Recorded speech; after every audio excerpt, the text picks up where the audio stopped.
Yeah, let me blast off real quick. So yeah, that's where my life is at currently. Okay, freaky unk, 34 years old, constantly on a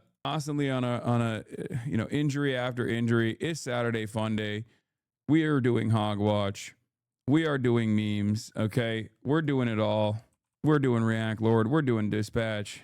Get in now, bro. You're gonna be insufferable at 40. Why? I don't think so. I think contrary to a lot of my counterparts and contemporaries in this field, my content is age appropriate. It actually becomes more age appropriate the older I get. Oni Spumoni, I got your blast off meme too. I'm gonna put it out there when I actually do play Dispatch. I will blast off when I do the Dispatch. I'll use it then. You already are. Do you think you'll become more cynical? This was a crazy fit. I don't know what I was thinking with the fucking black and the brown together. Sometimes I really put it out there and it's a fucking abject failure. Like low key, the original photo, Jeffrey Epstein has a better fit on than I do. You know what I mean? That's disrespect.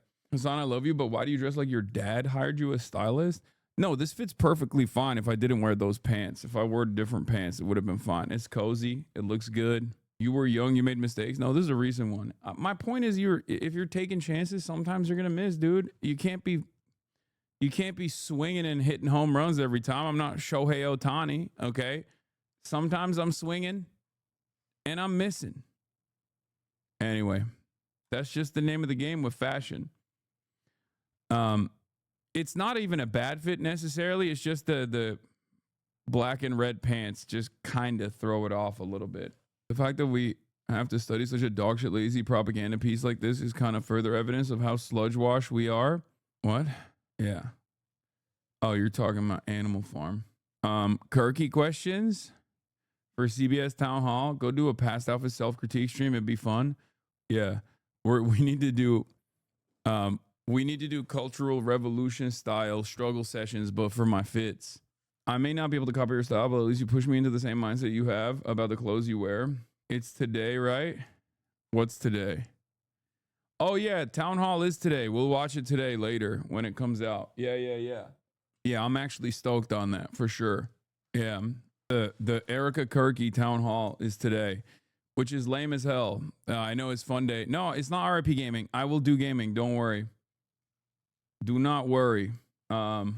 What the chronically online think when they see an out of context clip of you online. What is this? One of the best comedies ever made.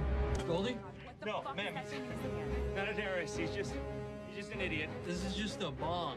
It's a water pipe for tobacco. No, it's not a bomb. It's just a bomb. Poison gas! Late 2000s were crazy, man. True, but also, I mean, look at 2025, dude. This is what bangs on TikTok and on Twitter now.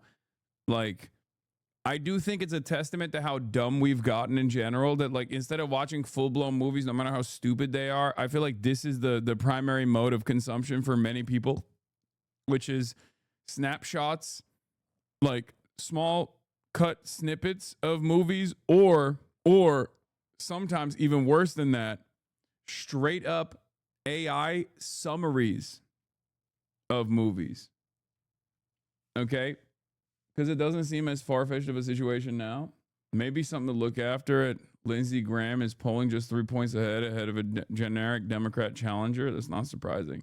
Bro, your calves are small. Just kidding. Are you going to talk about Section 230 today? Establishment liberals are being so fucking stupid. Arming the fascist state with more power. I can't believe how many libs want to repeal. Probably not. I mean, it is devastating, and we're just getting more and more cooked. Have you seen Crockett AI baby video? It kind of reminds me of this. What the hell? Blast off. Far right nationalist Steve Bannon and Jeffrey Epstein were friends. That's crazy. What's the point of an AI summary of a movie? Maybe I'm too old to understand. I don't know. Until you see it in front of your own two eyes, and it's like incredibly captivating for some reason, because I do get trapped sometimes, and then it pisses me off. And it's not just for older people. No, Zoomers love that shit too. Don't even act like it's just for older people. I think one of the worst aspects of it is that like the lower the quality, is of the dog shit that you're consuming, the more captivating it is. I saw a study on this a while back, a couple weeks ago, that showed that TikTok is not the most addictive short form content. Did you know this? It's actually Instagram. It's actually Instagram Reels and YouTube Shorts. They are even more addictive than TikTok. TikTok is now seen as like more premier. Okay, TikTok is now seen as more premier short form content as opposed to IG Reels and as opposed to YouTube Shorts, because in an effort to be a valid market competitor to TikTok's domineering For You page algorithm, YouTube basically decided no holds barred, just go crazy mode. And Instagram too. It's all AI. It's all bottom of the barrel nonsense. IG Reels for the AI, and for TikTok Reels that TikToks that banged like 2 months ago, but it is so much worse. Like, I feel like the algorithm is so much worse on YouTube Shorts and even Reels. They're just like pure slop. Speaking of slop, Jasmine Crockett is posting weird AI generated diaper diplomacy videos on Instagram now. I wrote about diaper diplomacy earlier this year and how they've quietly become a YouTube politics YouTube behemoth. Jake the Rizbot, Timu Project 2025, Ice Block, Summerween, X's new shit poster in chief, 24 karat gold Labubu heist, princess treatment, Indonesian aura farming, and how Glastonbury is shaping culture. Did you ever show your most watched Twitch recap? I don't even know how to access it. Twitch didn't even tell me. Did you see this? So last almost night, 500,000 views. No, it's 500,000 likes. I did see this. Yes. This is a lady that curved clavicular. I see everything. What are the words coming out of your mouth, man? Okay. Context clues, man. This is, I guess, diaper diplomacy is a style of content that's like AI generated where they babify. They turn all the politicians into babies, and it's basically popping off on YouTube Shorts, I suspect. Here, let's look it up. Let's dive into it. Here it is. Diaper diplomacy. This is and if you look at their shorts, I mean, they are doing fairly well, it seems. Why are they putting babies into AI? Do they not get how bad this is? It's basically like cat videos for boomers, but for babies, okay? I mean, it's still for boomers. This is boomer slop. Here, let's take a look. AOC, look, I think she's very nice, but she's very low IQ. And we really don't need low IQ. Between her and Crockett, we're going to give them both an IQ test to see who comes out best. Now, I took my test. I took a real test at Walter Reed Medical Center. Who is this for? The baby doctor's reaction. The doctor looking like, that's not what I told you. No one takes an IQ test at a hospital. It's the doctor's reaction that does it for me. Absolutely love the baby doctor. You know who's watching this shit? Your mom. Okay? Your mom. My mom. Like, this is exactly the type of shit that my mom is luckily not on YouTube. Like, she doesn't fuck with YouTube Shorts, but like on IG Reels, sometimes I'll peek over while we're watching like a TV show or something, and I catch her looking at IG Reels, and it's just AI slop. And I'll be like, Mom, you know that's AI, right? And her response is always, well, it's cute. I know it's AI, but it's cute. There's some about it that just like, that tickles the curiosity part of boomer brains, and I think Zoomer brains as well. Like, if Gen X is the lead poison generation that just like spikes when it comes to violence and ultra violence for some weird reason, like they're worse than the boomers and they're worse than the fucking faillennials and whatnot, and they just are the solid base of support for Trump, I would go so far as to say that millennials, like older Gen Z and younger millennials, are the only generation that basically was there when we transitioned from not having your computer in your hand all the time to having your computer in your hand all the time. And therefore we were able to deal with some of this stuff a little bit better than I think Zoomers and Gen Alpha is dealing with it. Because I used to think the next generation will be way more tapped in to bullshit online, not realizing that No, this is all they know. So they actually have a less of a they are not very good at scrutinizing information that they're experiencing. Like my generation, millennials and older Gen Z as well, we saw our parents and our grandparents get like duped by email chains and shit like that. So we were like, oh, that's kind of funny. Like people are constantly scamming on the internet. We know that, right? Whereas I think Gen Z and Gen Alpha are either aware of the scams that are happening and they want to become the scammers themselves, or are just like somewhat oblivious. Like they have less of a nose for this kind of thing. I think, especially young Gen Z and Gen Alpha in general, they're more tech illiterate than I thought they would be as well. I thought they would be super tech literate. Not the case, and I don't know why. Like it's almost like there is this one generation slammed in between that was like forced to be both tech literate and also exist in a world where tech wasn't as advanced. Yeah, with I would go so far as to say like the reason why I'm bracketing off like older Gen Z versus younger Gen Z is specifically because of COVID. Like if you were in the COVID schooling era, you're kind of cooked. Depending on exactly when COVID hit and like what part of schooling COVID hit, like you're totally cooked. I don't know what Gen Alpha is gonna look like in general, but yeah, Gen Z versus Zillennials, I guess, if that's what you want to call it. But yeah, we had computer classes, we had touchscreens since birth. Yeah, oldest Gen Zs were finishing college when COVID hit. Yeah, exactly. Oldest Gen Zs are like 27, 28 right now. Tech literacy comes from fucking with the nuts and bolts, and those are hidden both in hardware and software than they used to be.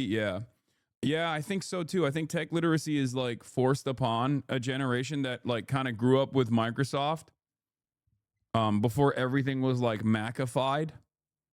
And if you were using a PC, like you had to learn basic things about the PC. You had to learn how to get into the guts, both on the hardware side and also on the software side.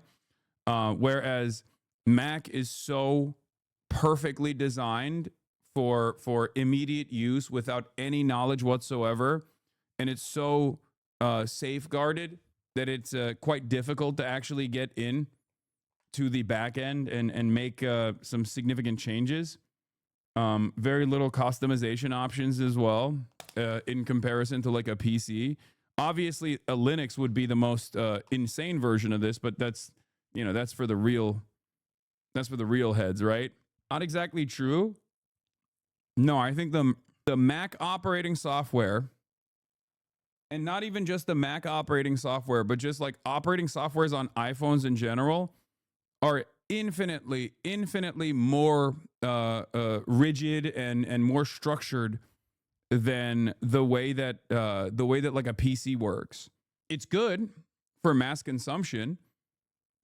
They make it so that like even if you don't know anything, you could be an alien, right? You could be a straight up alien, and if they give you that fucking phone, you can kind of understand what's going on, right? Like you could be an uncontacted tribesman, and you could kind of figure it out. Like that's what it's designed for. It's like boomers and children can both pick it up and use it, as opposed to like a much more much more difficult way to navigate. You're wrong on this one. Mac OS and Linux are basically both Unix. Windows is just hard to use is all. Okay, sure. Yes, Mac hides all of the backend shit, okay? My point is not that it's inaccessible. My point is, as opposed to like a PC, it's much less accessible. And the reason why they do that is so that it's easier, it's more user-friendly, okay? The user interface is much more user-friendly, and it's you're summoning the PC sweats? No, the PC sweats would agree with me on this. Also, Mac OS is different than iOS.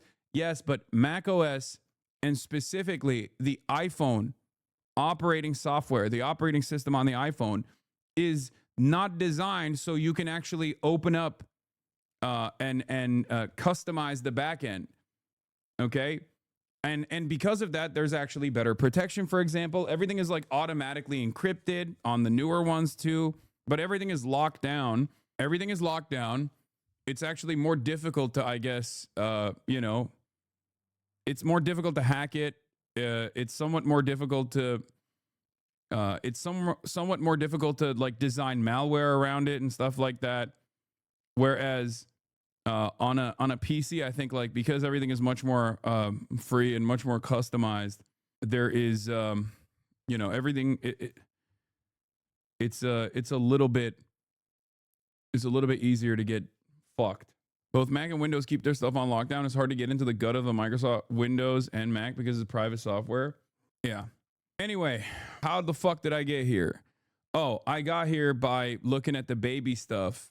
And the reason why I was looking at this baby stuff is because I was looking at like boomers and saying that there's this weird generation that's just like a little bit more tech literate. And it was surprising to me to find out that Zoomers are not as tech literate as I thought they would be. I thought Zoomers would be more tech literate than my generation for sure, but I don't think that's the case.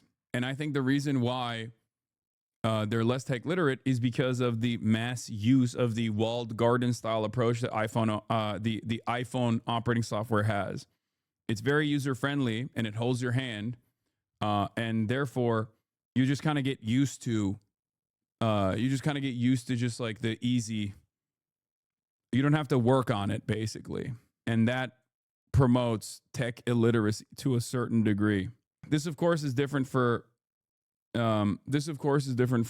older Gen Z, the Zillennials. They suck at tech. Some Gen Z don't even own a PC. They have their phone and maybe a tablet or Chromebook. Yeah, they do a lot. They do everything on their phones.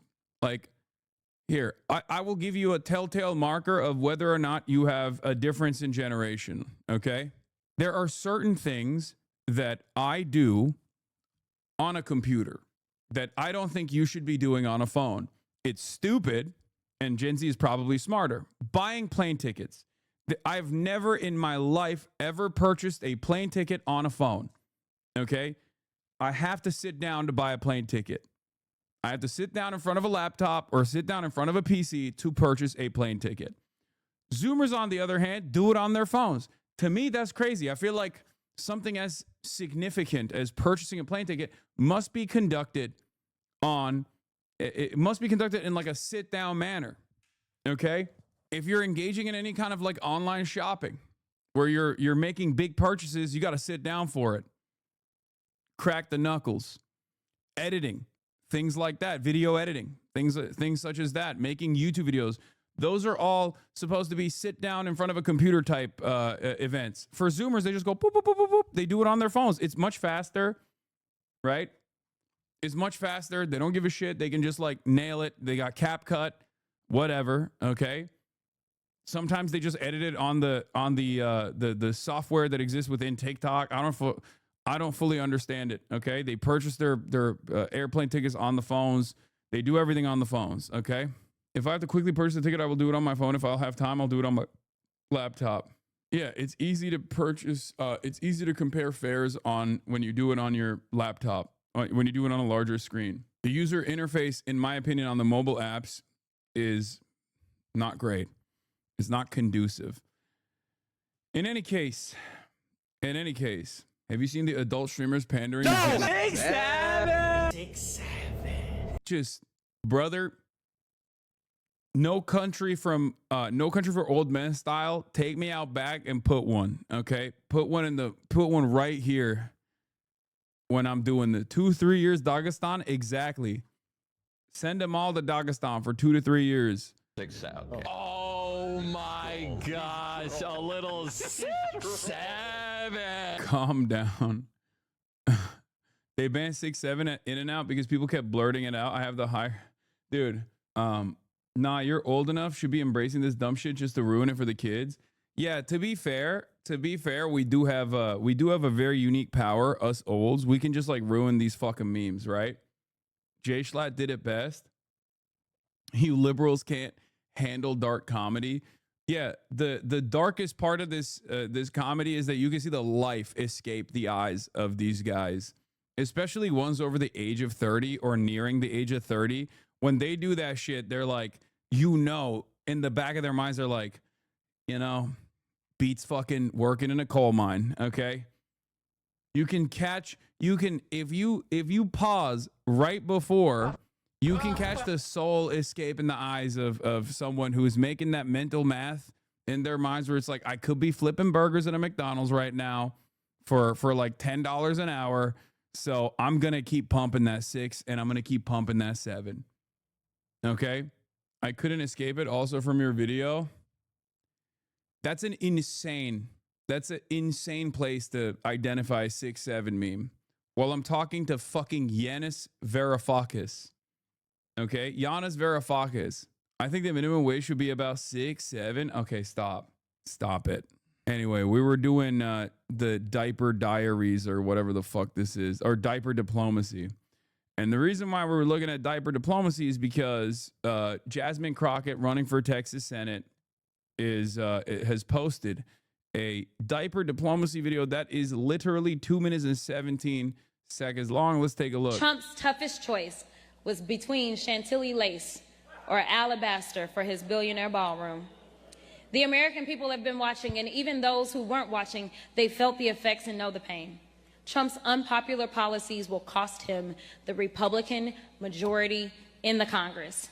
He knows that, and that's why he called Greg Abbott and said, I need 5 seats from Texas. Damn, that's a baby in a wheelchair, dude. That's a little baby in a wheelchair. Saddest story ever told. Shortest sad story ever told.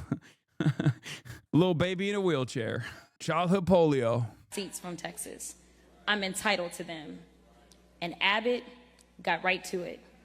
Well, Trump, I know you're watching, so let me tell you directly. You're not entitled to a damn thing in Texas. You better get to work because I'm coming for you. He knew he would lose.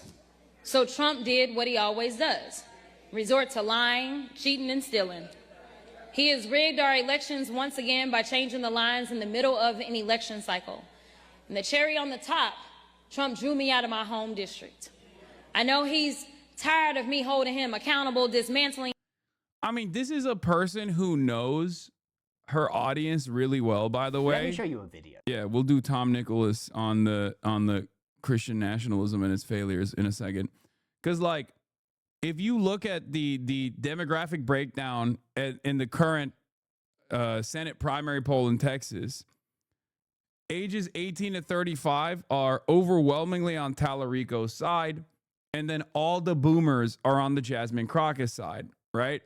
They want someone who is, the clapback queen that says, Donald Trump, you're orange man, you're fucking lame, right? They see that as like the peak of fighting back against the authoritarian nature of Trump. Now, this isn't to glaze Tallarico either. I don't know if Tallarico himself is like, an actual fighter or someone who is a real one, right? Someone who is genuinely invested in any sort of real left flank politics at all, right? But yeah, if you look at the Senate primary poll and you're looking at 18 to 34, Tallarico is getting 63%, Crockett is getting 34%. And if you look at the actual age demographic breakdown on the older side, Jasmine Crockett is cooking. Okay. His lies, and I know he's tired of me breaking through to millions of Americans, tired of me getting people out to vote, tired of me living in his head rent-free. Well, Mr. President, you couldn't beat me at the ballot box. And so, as y'all know, a judge that you appointed, Mr. President, he said your maps were unconstitutional, but you ran it up to your loyal activist cronies at the Supreme Court. Yeah, I know Tallarico was on Joe Rogan. Tallarico also did the 20v1 surrounded Jubilee video too. And snatched representation away from almost 500,000 people I represented right here in CD30. Well, I'm here to tell you, Donald Trump, you won't get rid of me that easily. I'm not going away. I'm not giving up. I still believe in this country. Yeah, they babified it, basically. It's just AI slop, right? But this shit is this is catnip for the boomers. Okay, is there really a difference in their policies, Tallarico and Crockett? It's Texas. Tallarico has some weaknesses. Crockett has some weaknesses. Tallarico has gotten money from Miriam Adelson for gambling specifically. Jasmine Crockett hasn't gotten money from AIPAC, but has done the bidding of AIPAC with her voting record. So it's very difficult to make an honest assessment here, especially in the absence of like either of them trying to cut away and plant a flag on the anti-Israel side. Not that like Israel is the most significant component in this race. It's not, but it's a pretty good litmus test for whether or not you are truly invested in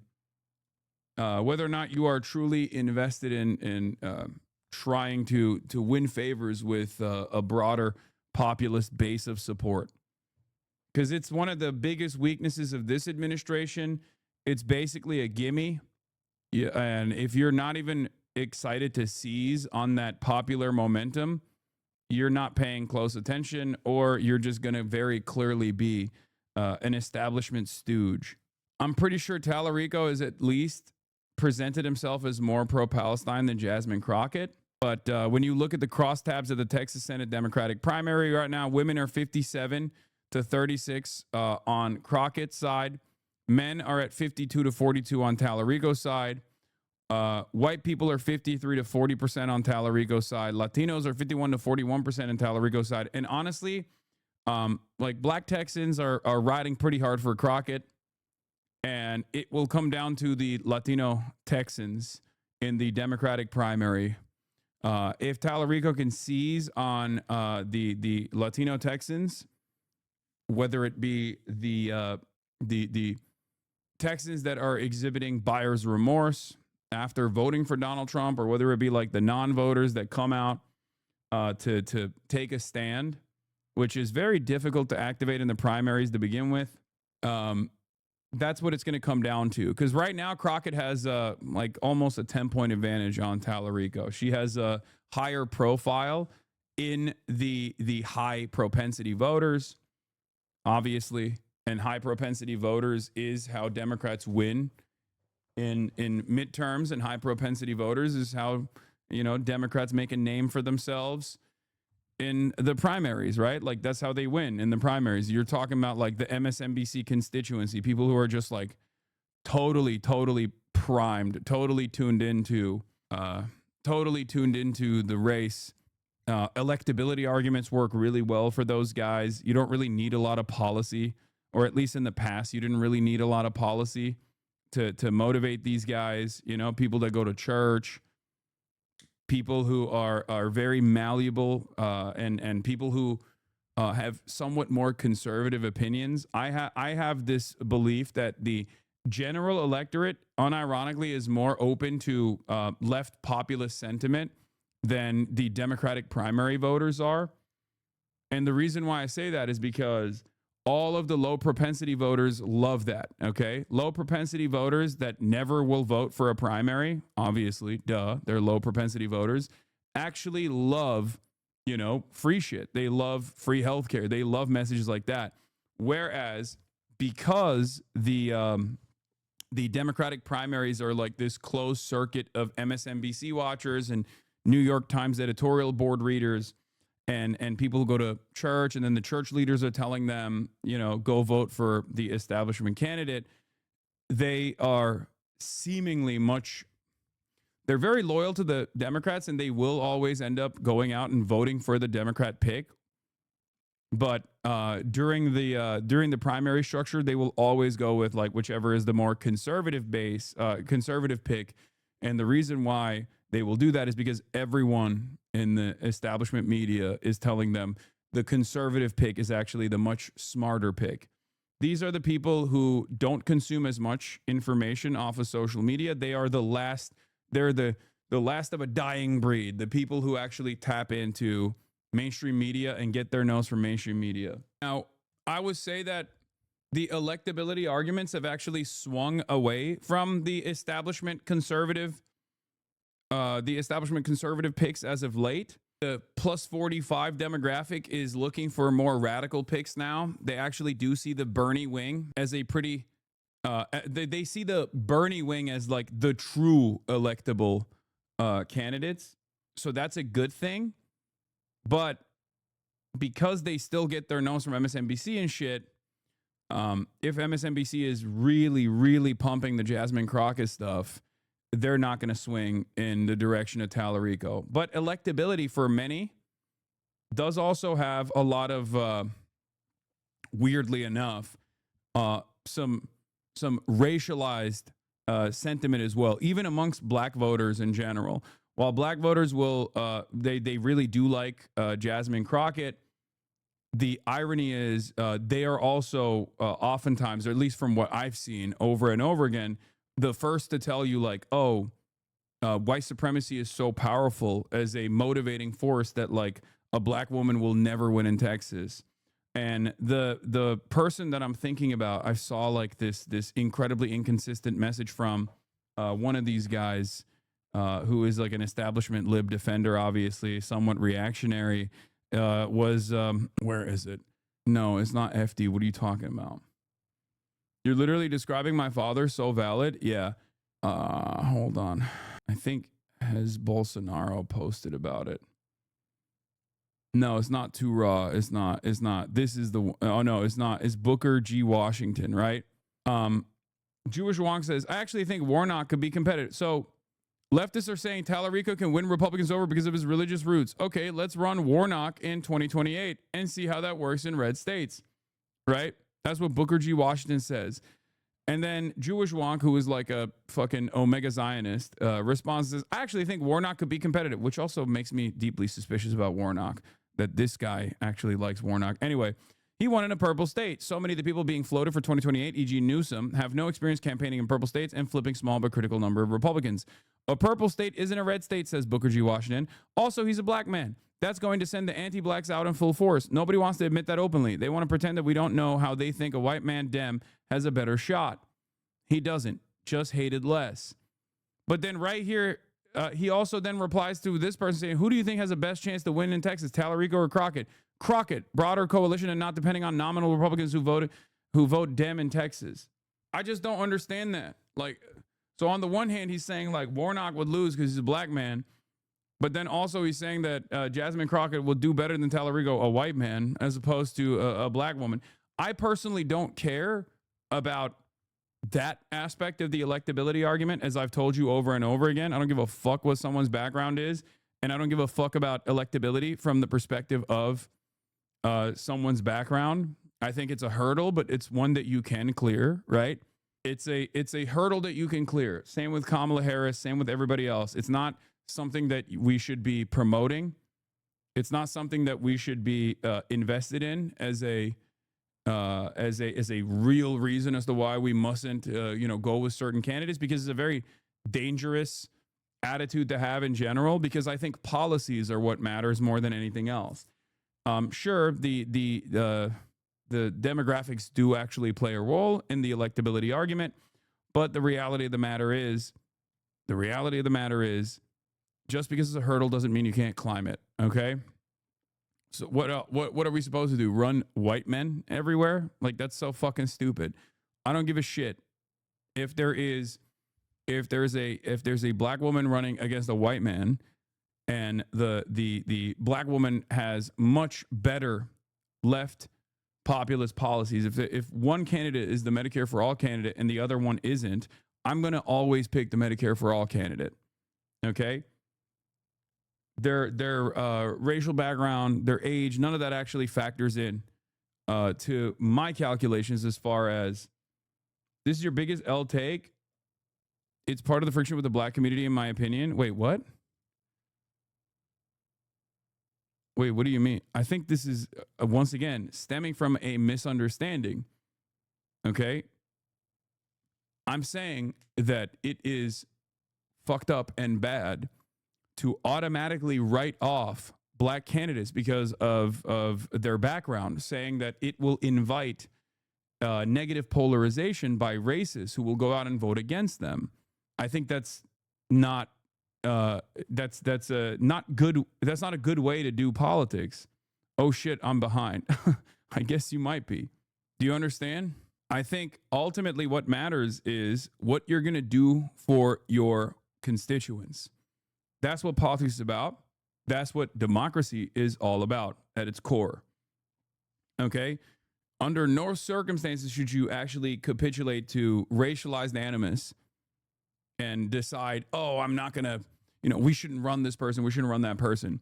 My assessment in this Texas Senate Democratic primary revolves around the policy positions of Jasmine Crockett versus the policy positions of Tallarico. While the demographics can play a role, right? Hold on. The demographics can play a role, especially in the United States of America, a objectively white supremacist country. It's still, it's utterly irrelevant, okay? Because while it is a hurdle, I understand it is a hurdle, you can clear it with charisma and good policy, okay? That's it. You can earnestly communicate your positions, and you can show that you are a real fighter, and you can show people that you are actually, you got their back, and they will overlook whatever kind of racist opinions they might have. I mean, Barack Obama is a great example of this, right? Now, obviously, if you don't deliver, then the white supremacist attitudes go even crazier than ever before. You have to make sure black communities behind you if you're black, and the white people can be convinced later you can't be Richie Torres but socialist and win. What? Anyway. But yeah, independents are 49% to 41% leaning in Tallarico. Democrats, though, self-described Democrats are 53% to 42% on Crockett's side. No 4-year degree, 53 to 41% in Crockett's side. 4-year college degree, 48 to 45% Crockett. So Tallarico is actually, the areas where he's doing pretty well in this poll, where Jasmine Crockett's at 51% and Tallarico's at 43%. Is the established Democratic base of support. Jasmine Crockett is cleaning house, okay? Older voters, MSNBC voters, black voters. Jasmine Crockett is seen as like this telegenic young fighter who has had a lot of big media moments so far in the second Trump term, against Marjorie Taylor Greene, butch blonde, bad body, and has a bunch of good media moments against Donald Trump. Unfortunately for us, I'm not in love with either candidate. I will be honest with you. I'm not in love with either candidate. And it's ironic because, like, I would say both of these candidates, like Jasmine Crockett should not be getting outflanked by Marjorie Taylor Greene on the issue of Gaza, right? That's just ridiculous to me. The very fact that Marjorie Taylor Greene has a better position on Gaza and a better position on Israel than Jasmine Crockett is unacceptable. Okay?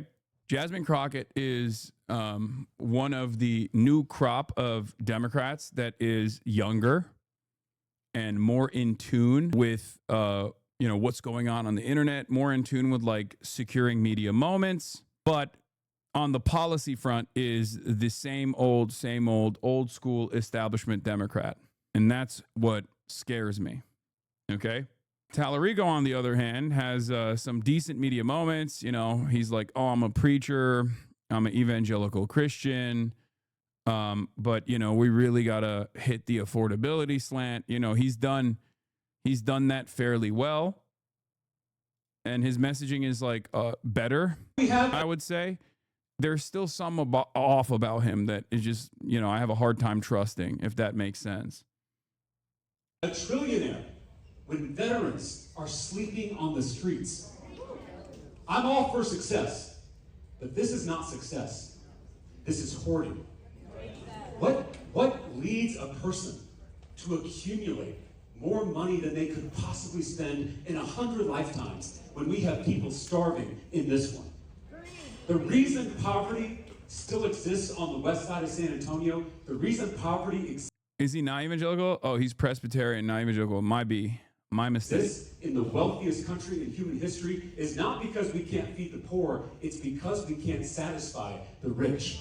You just have a natural reaction of hatred towards religious individuals. Yeah. Is that why I actually really liked Raphael Warnock initially? Because he was a liberation theologist who was actually anti-Israel initially. I mean, he's been very disappointing as well for different reasons, but like, I don't give a shit. You have to understand. I do not care. I do not care at all about someone's background beyond how that background has shaped their ideology, how their background has shaped their worldview, how that background has shaped the things that they stand for. Okay? Yeah, Zoran is a practicing Muslim. Raphael Warnock was literally a liberation theologist reverend. You know? It doesn't matter if someone is like religious or not. The thing that smells weird to me about Tallarico is how in tune he is with the type of things that his audience wants to hear. Okay. While also simultaneously getting Adelson money. And I know that the Adelson money was for a casino and not specifically for Israel, but there's something that's a little bit too performative and maybe a little insincere about the way Tallarico carries himself, the way that Tallarico presents himself from what I have seen. Now, of course, it's obviously Texas, so you're not going to fucking find a candidate that you're super, super on board with regardless. It is what it is, but... You know what we can do? You know what we can do? We can tax trillionaires out of existence. We can use that money to guarantee food, healthcare, and housing for every single American. Like, redistributive policies, talking about billionaires, all that stuff is really good, okay? All that stuff is really, really good. Jasmine Crockett won office with the help of a crypto super PAC, and James Tallarico's biggest donor last year was Miriam Adelson's casino PAC. Exactly. The Texas Democrats, ladies and gentlemen. Yep. Tallarico has like a point on Israel stuff, despite getting money from fucking Miriam Adelson. Tallarico is ironically better enough on the statements about Israel than the person who hasn't gotten any money from Israel, as far as we know, who has visited Israel but hasn't gotten money from AIPAC, Jasmine Crockett. Here's Hasanabi head Jules Nader saying, Jasmine Crockett calls criticism of her pro-Israel stances intellectually lazy and asks people to look at her voting record. Well, she has voted to cut UNRWA and to arm Israel, along with voting yes on the following pro-Israel HRs. HR 771, HR 340, HR 1449, HR 5917, HR 798. People have said, I know you've seen it on social media, where people are saying that some of them aren't going to vote for you because of this pro-Israel stance. What do you have to say about that? What I have to say is that people need to start to do their research and stop falling for the clickbait. Listen, if you've loved me before, then what has changed? You can always look at my voting record and know what it is that I have and haven't voted for, but it's quite intellectually lazy. Yeah, Tallarico's campaign got $59K from that PAC, and Crockett got $2 million from crypto lobbyists. I think there's a difference.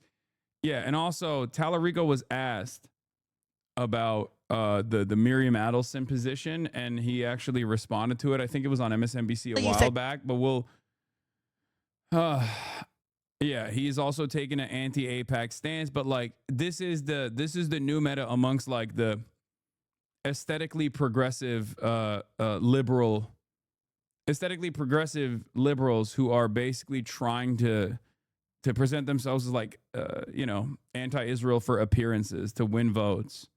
If you just sit there and let somebody else tell you something and you don't go and get the full picture. You can always look at my FEC filings and find whatever information it is that you seek. So what I will tell you is that I'm not going to be distracted, because at the end of the day, I can tell you that Texans are concerned about the fact that we lead in uninsured in this. Do you think Crockett is a fall in line, Dan, when it comes to voting? Oh, absolutely. Abso-fucking-lutely.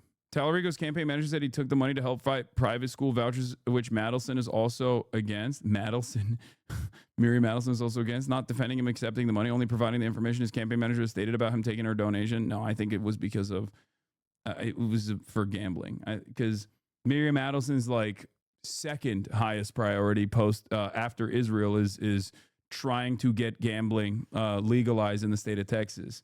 Because remember, the Adelson dynasty is built on top of casinos. They are, Sheldon Adelson was a casino magnate.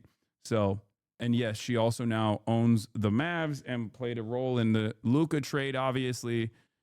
But that's something that she cares about. Country. I can tell you that Texans are concerned because right now jobs are few. I can tell you that Texans are concerned because they can't afford childcare. I can tell you that Texans are concerned because hospitals are about to close down. And if you have questions, then you should just go and look at my record. I have nothing to hide. I wouldn't be running for office if I had anything to hide. But what I'm not going to do is allow people to sit here and have me on the defensive about something that they don't even know what they're talking about, because it is very easy to look up who is endorsed by who and to figure that out. That is intellectually lazy for you not to just go. On behalf of Texans, we have some of the largest pro-Palestine protests in the country. We have a decently sized population of Palestinian Americans and refugees, and many of us do care about Palestine and not just ensuring our chicken tendies are 10 cents cheaper. No, I think that's the most, chicken tendies getting 10 cents cheaper is the most broad appeal message you can have. The reason why I bring up Israel is not because I'm saying that it's the number one issue that most Americans are concerned with. The reason why I bring it up is because at a time when there is an opportunity to present yourself as a different kind of politician, as someone who has their ear to the ground, as someone who's capable of captivating the populist base that everyone is trying to mysteriously identify and trying to farm, okay? If you're not taking an anti-Israel stance, then either you're not paying attention or you're basically saying, even if I lose, I want to lose with my own design, and I want to only win with the constituency that I build out. And the unfortunate reality is you will absolutely lose in the general with that kind of attitude. Not because Israel is a top of mind concern for the average Texan, okay? It just means that you're not invested. You're not actually invested. You're going to make wrong decisions. You're going to message wrong when you're in the general about all of these other issues that pertain to the everyday existence of Americans. And even if you were able to win somehow, which is very unlikely anyway, you are going to be a horrible congressperson. You're going to be a horrible senator. Sure, you'll be better than fucking Ted Cruz, but you're going to be one of the worst Democrats in the Senate, constantly standing in opposition to any kind of initiative that might improve the material conditions of the American working class. You will never actually get on board with Medicare for all, for example. Okay? To me, Israel is a great litmus test for how responsive you are to the needs of your constituents. Okay? It's not just about Israel. It's more so about everything else. Okay? It's more so about everything else that you are actually going to do when you are in office if you win, or whether or not you'll win at all in the general. Okay? And look who has been endorsed. I know you're. Anyway, yeah, she's very defensive about this stuff, so she's obviously heard it as a major point of criticism. And I think the most appropriate thing to do if I was in her campaign, I would immediately fucking go back to the drawing board and force her to take as best of an anti-Israel stance as possible. Okay, Texas is already going to be a fucking long shot. Okay, as Ta-Nehisi Coates has stated, if you don't expect the Democrats to defend the humanity of those being slaughtered during a genocide, how can you expect them to defend democracy? And it's true.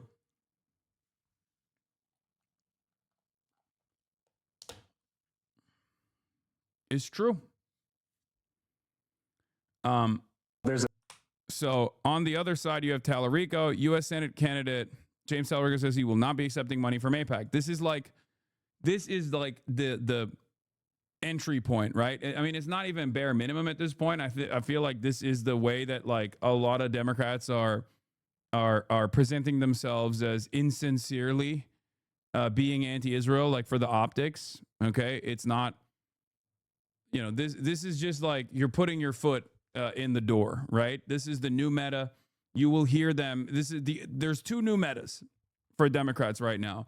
constantly slamming the word affordability and saying they won't take AIPAC donations. Okay? I need you to understand something. They're saying that to dupe you. Okay? I need to see more. I need to see something beyond saying, oh, I'm not taking any AIPAC money. Okay? What are your positions? What are your positions on this issue? Are you on board with tackling some of the BDS laws in your state? That could be an incredible entry point for winning over a lot of populists. You could just be like, Texas has insane laws in the books. Oh, if you fucking protest against Israel, we won't give you, we won't actually give you FEMA relief. What an insane thing. Cities that have tried to divest from Israel and reappropriate those funds back to initiatives like hardening their infrastructure have been railed against by our corrupt governor, Greg Abbott. How insane. In the state of Texas, we believe in the First Amendment. And yet our Texas politicians, my Republican colleagues on the other side of the aisle, clearly do not believe in the First Amendment because they gladly passed bills in the state legislature that make it so that you have to sign a loyalty pledge to the state of Israel if you want to become a school teacher. Is this really who we are as Texans? Boom. There you go. That's free money for you. That's free ball. Okay? That's free ball. That's it. It's free. It's out there for the seizing. Okay? You say those fucking words, you're gonna do LeBron numbers. Okay? Whether it be the primary, whether it be the general, especially if you're a quirked up white boy and the son of a pastor. Yeah, 2018 LeBron numbers. Anyway, my point is, stop saying 8-point Sag. Okay? The one time he gets sub 10 points, sub double digits, everyone fucking brings it up. A theologian who said, I screamed at God for the starving children until I realized the starving children was God screaming at me. And God is screaming at all of us in Gaza as we speak. Israel has a right to exist and a right to defend itself just like any nation. But Benjamin Netanyahu doesn't have the right to wage war against civilians. Bro, these guys are like 2 years late to the liberal Zionist pivot. It's so crazy. They're always they're always playing catch up. It's so frustrating to watch as a political commentator. It's so goddamn annoying. Every day of the week, we have to watch these guys play catch up. To use famine and collective punishment as tactics. So to answer your question, as a U.S. Senator, I will use the financial and diplomatic leverage in this country to stop the atrocities and the suffering in Gaza. It's also for the people of Israel, because Benjamin Netanyahu's disastrous war has made the people of Israel and Jewish people all over the world is truly less safe as a result. And to answer your last question, no, I will not be accepting money from AIPAC in this race. So here, there's more to this interview. This was a while back. This was 2 months ago, right? And this is the same interview where he is asked whether or not, he's asked about the Miriam Adelson donation that he has received already. Campaign of, by, and for the people. Mr. Talarico, can I follow up on that with perhaps some more specifics, and certainly as it relates to past donations, future donations? I understand last year and state campaign finance data shows that a group funded by the casino mogul Miriam Adelson was the biggest donor to your House reelection race last year. Can you clarify that? Will you be taking money from her or any organization that she supports? Will you be taking money from AIPAC in this election year? Well, if there's any money going through a corporate PAC, I won't be accepting it, as I said. And I have always supported legalizing gambling here in Texas. It is good public policy. It will help bring good jobs to Texas, and it will bring desperately needed tax revenue for our public schools. As you may know, I'm a former public school teacher, and I have fought in the trenches of the Texas legislature to save Texas public schools. And so I'm always going to support policies that achieve that goal. And to answer your last question, no, I will not be accepting money from AIPAC in this race. Can I ask you to build on that, what your current stance is on Israel's assault on Gaza, and what you believe should be done if, for example... so he just defends them for free. No, it's because he thinks this is the maximum anti-Israel position you can arrive at. That's the problem. A lot of these fucking Democrats think that is the maximalist like anti-Israel position, saying it's a war, saying it's there's some war crimes, if you even mention that, saying Benjamin Netanyahu is bad, and saying Israel has a right to defend itself, and basically saying I will not take AIPAC money. Okay, it is very, very frustrating that this is the way that our politicians communicate on this issue. Okay, what is this? What line? Take it up with the mom, sweetie. What are you guys doing? How are they not tapped in at this point? I mean, to basically get them to even communicate this position took thousands of student protesters getting arrested, 2 years of genocide, public sentiment basically shifting in the exact opposite direction. It's crazy that it's not like these guys. I mean, they're politicians. They're not sincere. And even sincere ones can actually end up failing you, right? Even sincere politicians that have spent their entire lives doing activism can still end up failing to meet the moment on issues like this. Okay? Part of that is because they're insincere, they're grifters, they're charlatans. The other part of that is because they are totally bubbled in an echo chamber, utterly removed from the interests of the masses, utterly disinterested in the interests of the masses, and are constantly being pummeled with text messages from lobbyists, corporate donors, other politicians, depending on how long of a time they've spent in Congress as well, right? This is where we're at with Tallarico versus Crockett. Tallarico has marginally better takes on Israel than Jasmine Crockett does, but both are just like, they're not great. Prime Minister Benjamin Netanyahu were to come here to the United States, would you, as a senator, support his arrest? What do you think is the correct path forward there?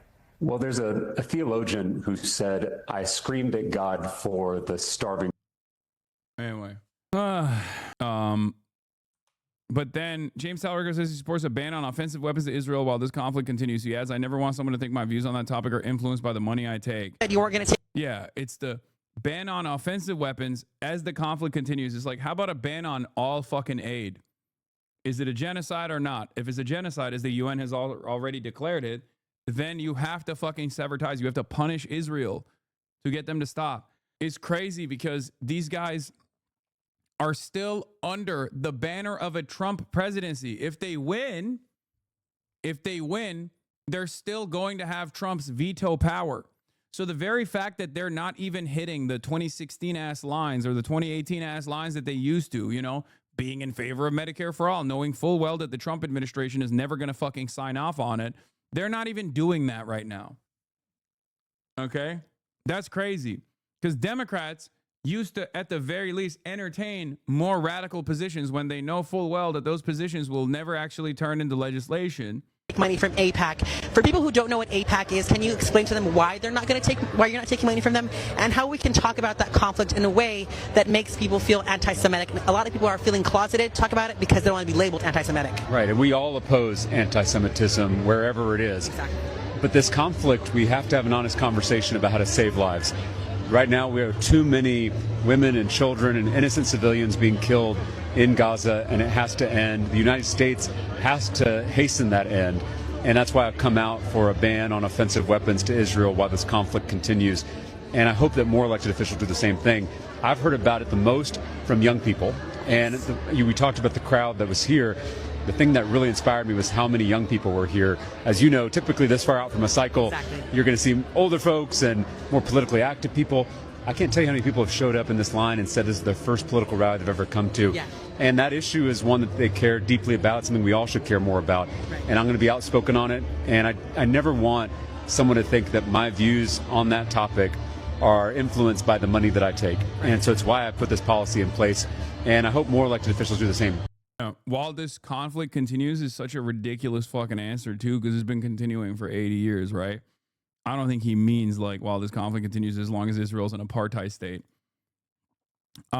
So yeah, it's pretty cooked on that front, even though I would say that while the bar is in hell, Tallarico gets to clear it only marginally, or not even clear the bar, honestly. Neither candidate clears the bar, but at least like Tallarico is like kind of coming closer to the fucking bar than Jasmine Crockett is. Don't say for Texas. This is politics at the national level, okay? This is politics at the national level. It's not a thing. Like, how many more actual anti-Semites and neo-Nazis do you need to see in prominent positions in the media for you to recognize that Democrats are basically fucking leaving this space for those who don't have any fear in openly saying that they're anti-Israel to you know, win favors with the crowd? It is ridiculous. It's utterly fucking ridiculous. It's so frustrating. Anyway, speaking of ridiculous, frustrating shit, moving on from this, conservatives need their own space. They want safe spaces, apparently. But I'm not going to look at that. I am instead going to look at, where is it? Yeah, Animal Farm. Hi, Lucky. What's up? We are going on vacation. I do hope it's somewhere good. What does that say? Laughter House! That sounds awesome. I love to laugh. It's a slaughterhouse. Look at all this deliciousness. They want this. Do you want to be food, or do you want freedom? Then let's fight for it. We're free.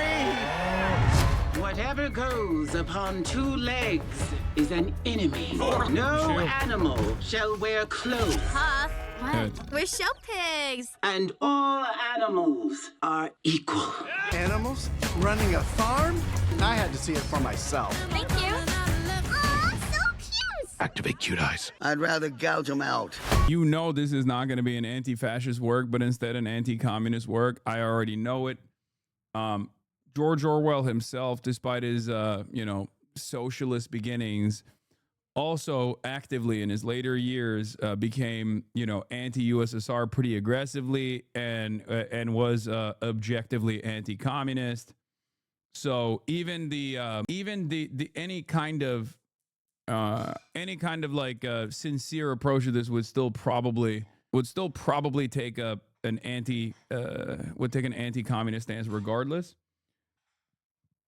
But can't wait for this to be a pro-capitalist, pro-free market, libertarian, anti-communist work. Yeah, Angel Studios, from what I understand, is already like the guys that made the Sound of Freedom movie, right? Am I correct on this? Like, it's being made by. It's really a couple things are really interesting about this. Okay, so one, it's Angel Studios, right? So the stuff that they're doing is like somewhat right-wing slop, Christian slop, but at the same time, they got like, I think they have Laverne Cox in the Animal Farm movie as well, which is interesting because I guess like they don't give a shit. Like while they are conservative, they clearly don't care about, you know, a trans person doing voice acting in their movie. But yeah, where is it? Isn't it Sound of Freedom on here somewhere? I'm surprised it's not like up here. Oh yeah, here it is. Sound of Freedom, official trailer.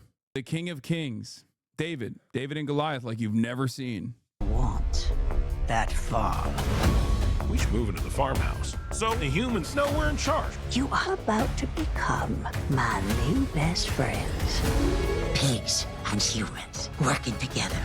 I like the optics. Oh, we love the optics. What are optics? I think it's a kind of seafood. You're wearing clothes. Would you look at that? I am. Everything's... Anyway, but the distribution is, yeah, see? A satirical allegory of revolution and power. Animal Farm traces out movement for equality is systematically corrupted. As the pigs consolidate control, truth is erased, dissent is crushed, and the farm descends into a ruthless dictatorship, fulfilling Orwell's warning about the dangers of communism. Here we fucking go. different, but we're still friends. Yeah, theme song is by Portugal the Man, who are prominent leftists. Seth Rogen is obviously the main protagonist, who himself is anti-Zionist and pretty socially progressive as well. And yet the distribution is being handled by the guys who fucking made Sound of what was it, Sound of Freedom or whatever the fuck it's called. Yeah, Sound of Freedom, the psychotic Jim Caviezel movie. And the rest of their slop is just like super duper right wing. Seth Rogen isn't that progressive? No, he is. Why are actors selling out to this slop for this slop? I don't think they know who's going to be distributing it when they sign on board. And also, most American progressives don't know about George Orwell's like anti-communist leanings. Okay, that's the other thing. Knowing about George Orwell, even knowing that George Orwell was a socialist, is not something that the average American knows. That is precisely the reason why Animal Farm, 1987, brother, Animal Factory, all of those fucking, all of those takes are unironically utilized more often than not by right-wingers. There's a reason why right-wingers love 1997, brother. Like, come on, it's like a super fucking... It's an OG meme in this community for a reason. What is this? It's one of the longest running arguments in science fiction. Wherever dudes with wraparound shades and a gun collection. Science fiction with Damien Walter. Is 1984 a warning against fascism or socialism? It's definitely not a warning against socialism. I will say that. Okay? It's not. That's fucking ridiculous. It's definitely a warning against fascism, for sure. It is anti-fascist in his work. George Orwell was an anti-fascist. However, he was also anti-communist. Okay, he's one of those. He's British. Okay, this is how fucking British people are. All right, just don't lean into too much. Don't try to understand it. Okay, CIA airdropped Orwell everywhere. Yes. It's one of those ways where people will say, oh, this is anti-authoritarian, okay? Anti-totalitarian, anti-authoritarian. It's anti-Stalin, and it's anti-Hitler. I think we all know what that looks like in practice. George Orwell himself was an anti-fascist of I guess he was of anarchist background, right? Yeah, he fought Franco in Spain, but he also literally ratted out literally communists. 1984. Hi there. Did you know that Orwell was just an all-around horrible human being? Well, he was a worse writer, which really is the major issue with him. If you didn't know, George Orwell was a snitch, a rapist, a racist, a colonial cop, and a CIA puppet, whether knowingly or unknowingly. His "it's okay to leave your nephew with me" mustache is only the cherry on top. First, about the man himself. The son of a British colonial officer from a wealthy landed family, he began his career as a British imperial official in Southeast Asia, basically a colonial cop. He was a little conflicted by his role, but not out of a conviction against the evils of imperialism and colonialism, but because the, and I quote, yellow faces, as he called them. Okay, I'll be honest with you, Hakeem is way more aggro on Orwell, because there's the good and the bad. Okay, there's the good and the bad. Like, he was, again, like I said, he was definitely anti-fascist. Okay, he was definitely anti-fascist, but he was also very, very anti-Stalin. No, he was not. I mean, he was. Come on, Chad. But later in his life, he definitely didn't look kindly at him. In the end, the sneering yellow faces of young men that met me everywhere, the insults hooted at me when I was at a safe distance, got badly on my nerves. Who would have guessed that being an occupier wouldn't get roses rained on you? His entire write-up basically drips of hatred for the local Burmese, as well as a backward logic where imperialism wasn't bad solely because of the processes that made it up, but because the colonized expected a certain attitude of a colonial official that Orwell himself found difficult to fill, apparently. Let's quote the man some more, shall we? All I knew was that I was stuck between my hatred of the empire I served and my rage against the evil-spirited little beasts who tried to make my job impossible. He repeats this pattern often, says something incredibly racist, but turns around with a, oh, but I don't really like empire all that much either.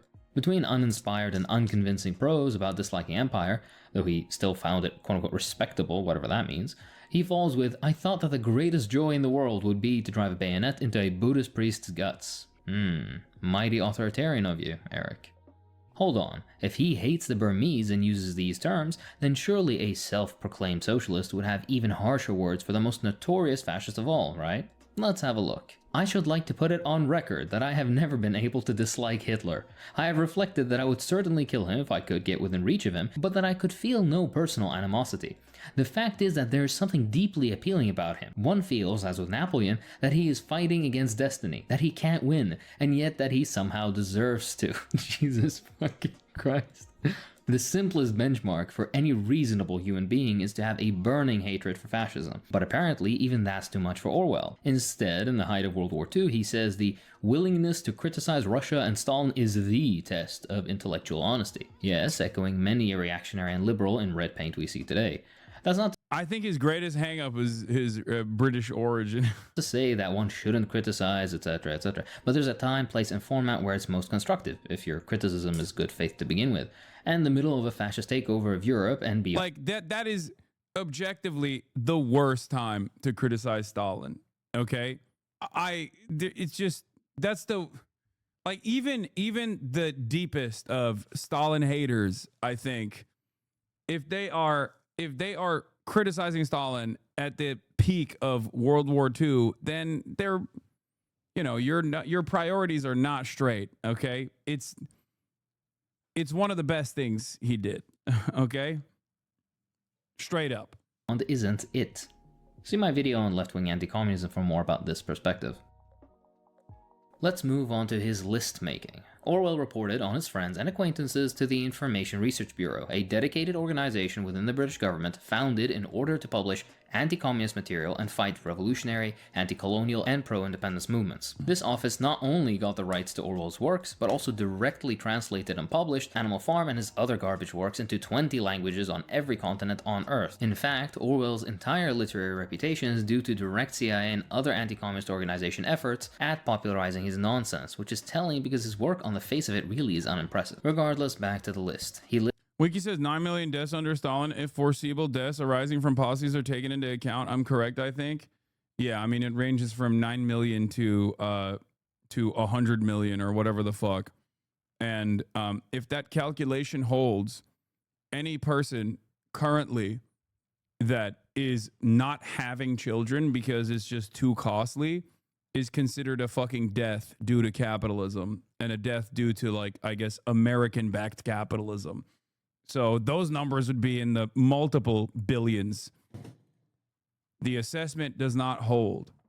The calculation that people make when they're talking about, like, deaths born out of Stalin and communism is oftentimes utterly ridiculous. Mismanagement and famine aside, okay, which for the record was commonplace even at that point. You have to analyze the material conditions of Russia at that stage in time. You have to look at the productive capabilities. You have to look at the likelihood of famine occurring in these areas, accelerated by mismanagement for sure. Okay. And you have to also look at whether or not famine was commonplace in the aftermath. Like, I think that the worst aspects of Stalin revolve around the paranoia, and at times not actually taking a more internationalist stance. I'm not a trop by any means. Okay. Having said that, I do think that given the limited confines, I'm understanding of the unimaginable sacrifice that the USSR took in World War II, and how difficult it was for international cooperation when it came down to, like, defending Korea, for example, right? It was quite difficult for the USSR, and also I would go so far as to say Stalin was a little, not lived up necessarily, but genuinely thought that the West would be infinitely nicer in their and more collaborative in their stance in the post World War II environment, and that was wrong. Obviously, that calculation was, as far as foreign policy goes, that calculation was wrong. I don't even know how he would have been able to overcome that, though, given the unimaginable death toll of World War II And then also the deep paranoia and the incredible amounts of jailing dissidents, limited amounts of technologically available surveillance state at the time, mismanagement. There's a lot of aspects of Stalin that is worthy of criticism. At the end of the day, when you look at it, the USSR no longer exists. You're going to get Chad into infighting frenzy, Lamau. If FDR was still in, or Henry Wallace, FDR's first VP, there would have been much more diplomatic order post-World War II. I agree. There's also the Russification initiatives as well. You know, that wasn't too great as well. Yeah, there was a lot of issues. Anyway, the point is, if you take any sort of nuanced approach to this subject, a lot of liberals, they fucking lose their minds. They'll be like, what the fuck? As far as W's on the board, Nazi annihilation, pretty good. Profound W.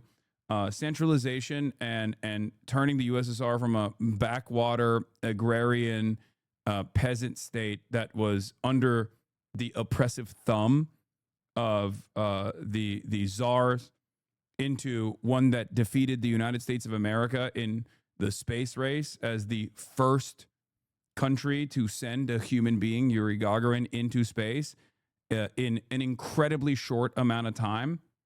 That is an unimaginable W. Okay, sorry, that shit, you can't take that away. You cannot take that away. It's true. Not 20 years, but still likely a relative short amount of time. Yes, it's an unimaginably short amount of time. Western countries benefited from 400 years of raping Africa, okay? Both literally and figuratively, whether it be the extraction of wholesale human beings in the form of chattel slavery, or even the bounties that they reaped off of empire. You might say, oh, well, Russia was an empire too. It's not even fucking comparable. And also the distributive efforts or the distribution of said imperial bounty was not the same, clearly. So much so that there was a fucking successful revolution in Russia as opposed to everywhere else. So at the end of the day, they were able to do that within the confines of the USSR in a relatively short period of time, an incredibly short period of time, as opposed to the development that took place in Western nations, descendants of continuers of the imperial legacy. This Paul Robeson, arguably one of the most famous people of the past century, airbrushed out of history because of his communist leanings, as very anti-white, a Wallace supporter in his snitch list, with zero evidence either in reality or within his deluded mind, aside from a typical racist presumption that wanting non-whites to be treated like human beings must mean you hate all whites as well. Yeah, all while losing more than fucking 20 million people fighting the Nazi scourge. I'd say that's pretty impressive. Notes Jew and Jewess next to people many times incorrectly in a time where European Jews had just faced the Holocaust. Deutscher, Polish Jew. Dryberg, Tom, English Jew. Chaplin, Charles, Jewish? My guy, why is this so important to you? It makes you think. He also kept a paranoid list of names for himself, by the way, with the same weird pattern reproduced. Some liberals like to pretend that the lists were only to prevent these people from working for the Secret Service, but naivety is a liberal pastime, and so is absolute faith in nefarious institutions like the IRB, which played a significant role in things as diverse as the Suez Crisis and the Troubles. Why you wouldn't want people who could sabotage the propaganda efforts of an empire you supposedly hate so much, I have no idea, but it is telling. You'd also have to be incredibly gullible to think lists of leftists, anti-colonial figures, minorities, etc. were done in good faith and for a good purpose. Regardless, as a liberal darling, all of his obvious ignorance and suspicion of Jews, LGBT people, and blacks is skated over without a peep or mention. Had any other post-war leftist made remarks of this kind, you'd for sure know about it, and their problematic nature would litter the prefaces of their published works. Yet, no mention. Liberals are so intentionally blind that they claim his attempted rape of his adolescent girlfriend was a quote-unquote botched seduction, in which she had shouted, screamed, and kicked before running home with a torn skirt and bruised hip. Yes, that's apparently a botched seduction to liberals, when a 190cm tall man corners and forces himself onto a tiny 150cm tall woman. Back to the video in just a second. Let's hear from today's sponsor, Atlas VPN. For a lot of research that I do for my videos, I end up hitting pages that aren't available in my location. That's frustrating, as you can imagine. Geo-restriction really does suck, but not with Atlas VPN. For those unaware, a virtual private network makes all of your internet traffic travel through an encrypted tunnel. This way, it protects you from spying, public Wi-Fi dangers, and... Alright, back to the video. This is an older video. That's not it, though. Arguably, his magnum opus, Animal Farm, was written in 1943 and 44, yet not a mention or room in his mind for condemning fascism as it was ravaging Europe, with the only power at the time actually kicking Nazi Germany's teeth in being the Soviet Union, which he spent the entirety of the war as well as his life condemning and satirizing. At the same time during the war, the IRD, which he would work for, was making connections with Ukrainian nationalists, of which many directly aided the Nazi Einsatzgruppen as they went about their program of a mono-ethnic Ukraine without Jews, Poles, Gypsies, and Communists. There's even evidence to suggest that Orwell knew and approved of this. To quote a great article you should read, Isaac Asimov also points out a shocking fact that conveniently escapes the myriad disciples of the British author. George Orwell spent the peak years of genocidal destruction of World War II writing a childish story about how evil the Nazi-killing Soviet Union supposedly was. As Asimov points out, Orwell wasn't much affected apparently by the Nazi brand of totalitarianism, for there was no room within him except for his private war with Stalinist communism. Consequently, when Great Britain was fighting for its life against Nazism, and the Soviet Union fought as an ally in the struggle and contributed rather more than its share in lives lost and in resolute courage, Orwell wrote Animal Farm, which was a satire of the Russian Revolution and what followed, picturing it in terms of a revolt of barnyard animals against human masters. He completed Animal Farm in 1944 and had trouble finding a publisher since it wasn't a particularly good time for upsetting the Soviets. As soon as the war came to an end, however, the Soviet Union was fair game and Animal Farm was published. In fact, Orwell went out of his way to manufacture a fantasy that couldn't possibly be mistaken for Nazism, because, as everyone knows, the people and ideology that materially supported every single genuine liberation and independence movement in existence are the true evil. Baby. Of course, not a single line critiquing American genocidal policies globally, or their constant warmongering and saber-rattling, and their sanctions and bombing of poor third-world countries trying to detach from colonial regimes that had oppressed them for decades if not centuries. Nothing on the Spanish or French or Portuguese. His only genuine vitriol and whatever passed for criticism, oscillating between childish storytelling and verbose ranting, was exclusively reserved for socialist countries, and specifically the USSR, a country he never visited, never read about, and never interacted with the politics of. This point can't be understated. Orwell actually knew next to nothing about the USSR, and the misconceptions and ridiculous caricatures he reproduces both in his writing as well as his commentary are so... Yes, bro, I'm chopped, I'm washed, I'm unk, okay? I need a fucking cane.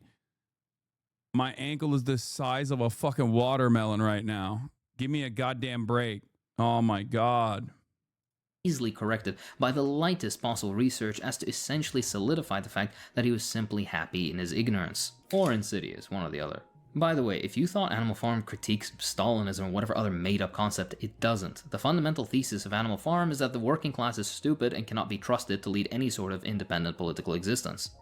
To quote Jonas Manuel, a Brazilian organizer and professor of history, Orwell spends the entire book describing generations of animals as easily... Early reports 20 shot at Brown University? What the fuck? 20? What the fuck?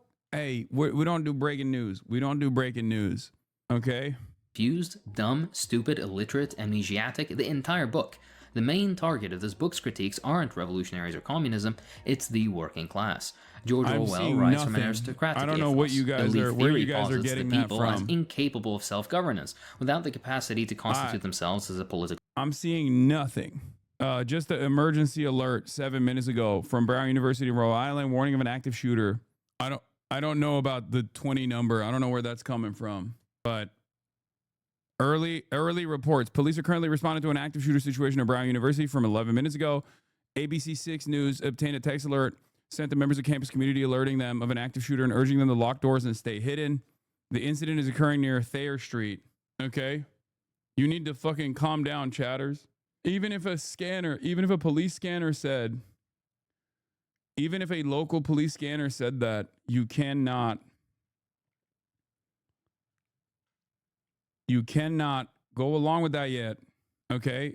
You have to wait. This is why I always say, you have to wait. What is Times Now News? No. What do I always tell you? Just wait. Okay? Just fucking wait. The thing is, like the police have the capacity to get shit wrong. They do it all the time, especially in the heat of the moment. Okay? Always a bit weird that chatters are so horny for you to cover breaking news that they have to be the first person to post the shit. Yeah.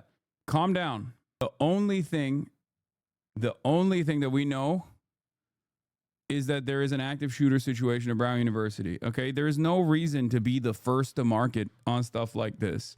You feel me? There's no reason to be the first person. 2 American soldiers killed by ISIS in Syria? Yeah, I know. Shut the fuck up. I know.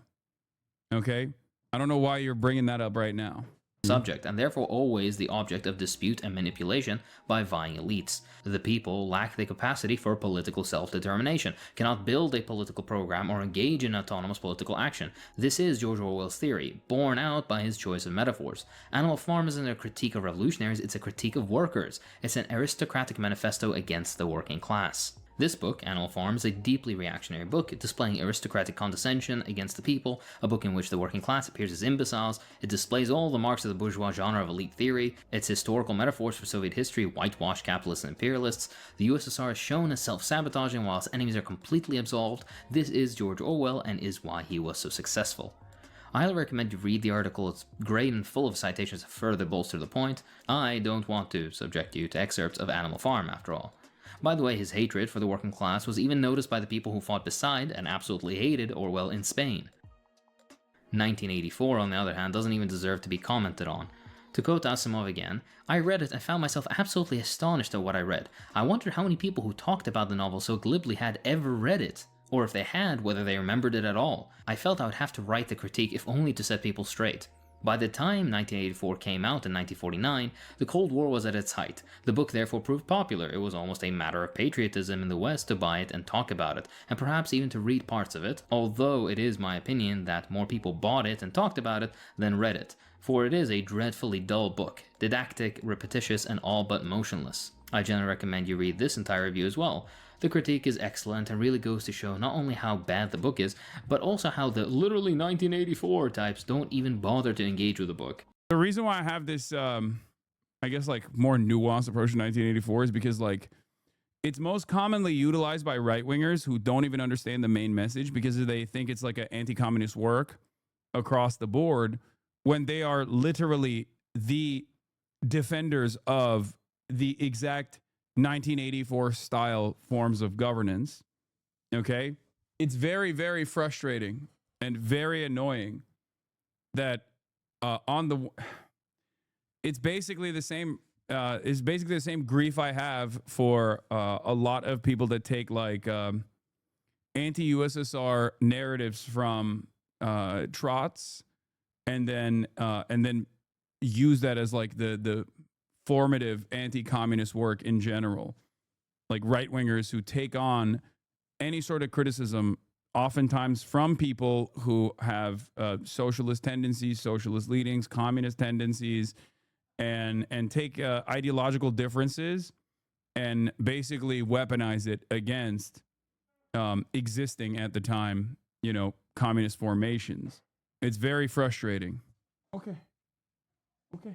And of course, the incredibly ineffectual and childish criticism of vague or otherwise undefined symbols of power. Keep in mind, though, that Asimov himself is a liberal at the end of the day, so some of his politically oriented comments suffer the usual deficits. Of course, the elephant in the room that Orwell would love to shoot is his supposed leftist convictions.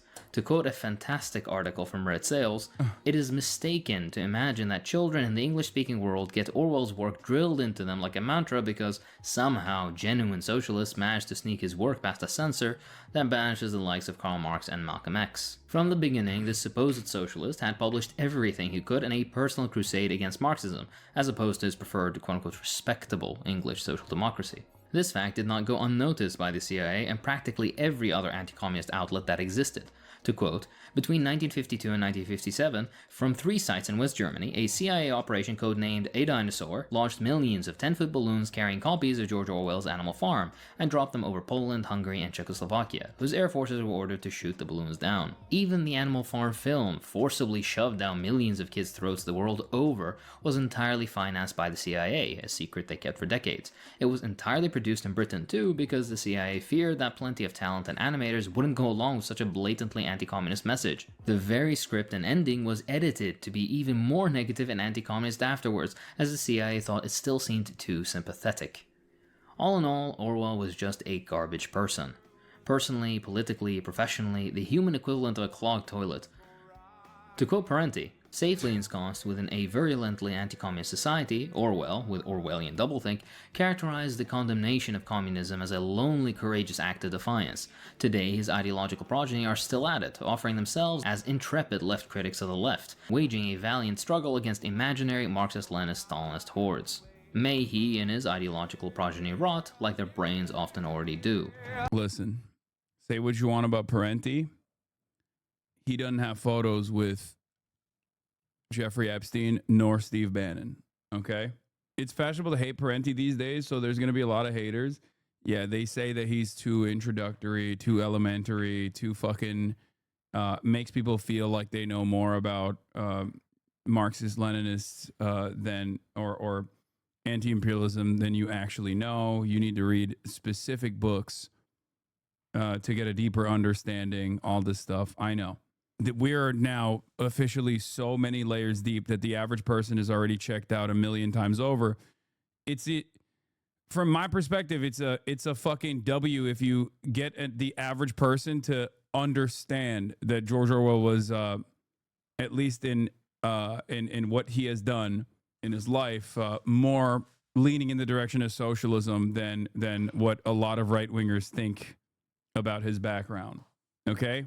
Yeah, every line of serious work that I've written since 1936 has been written directly or indirectly against totalitarianism and for democratic socialism as I understand it.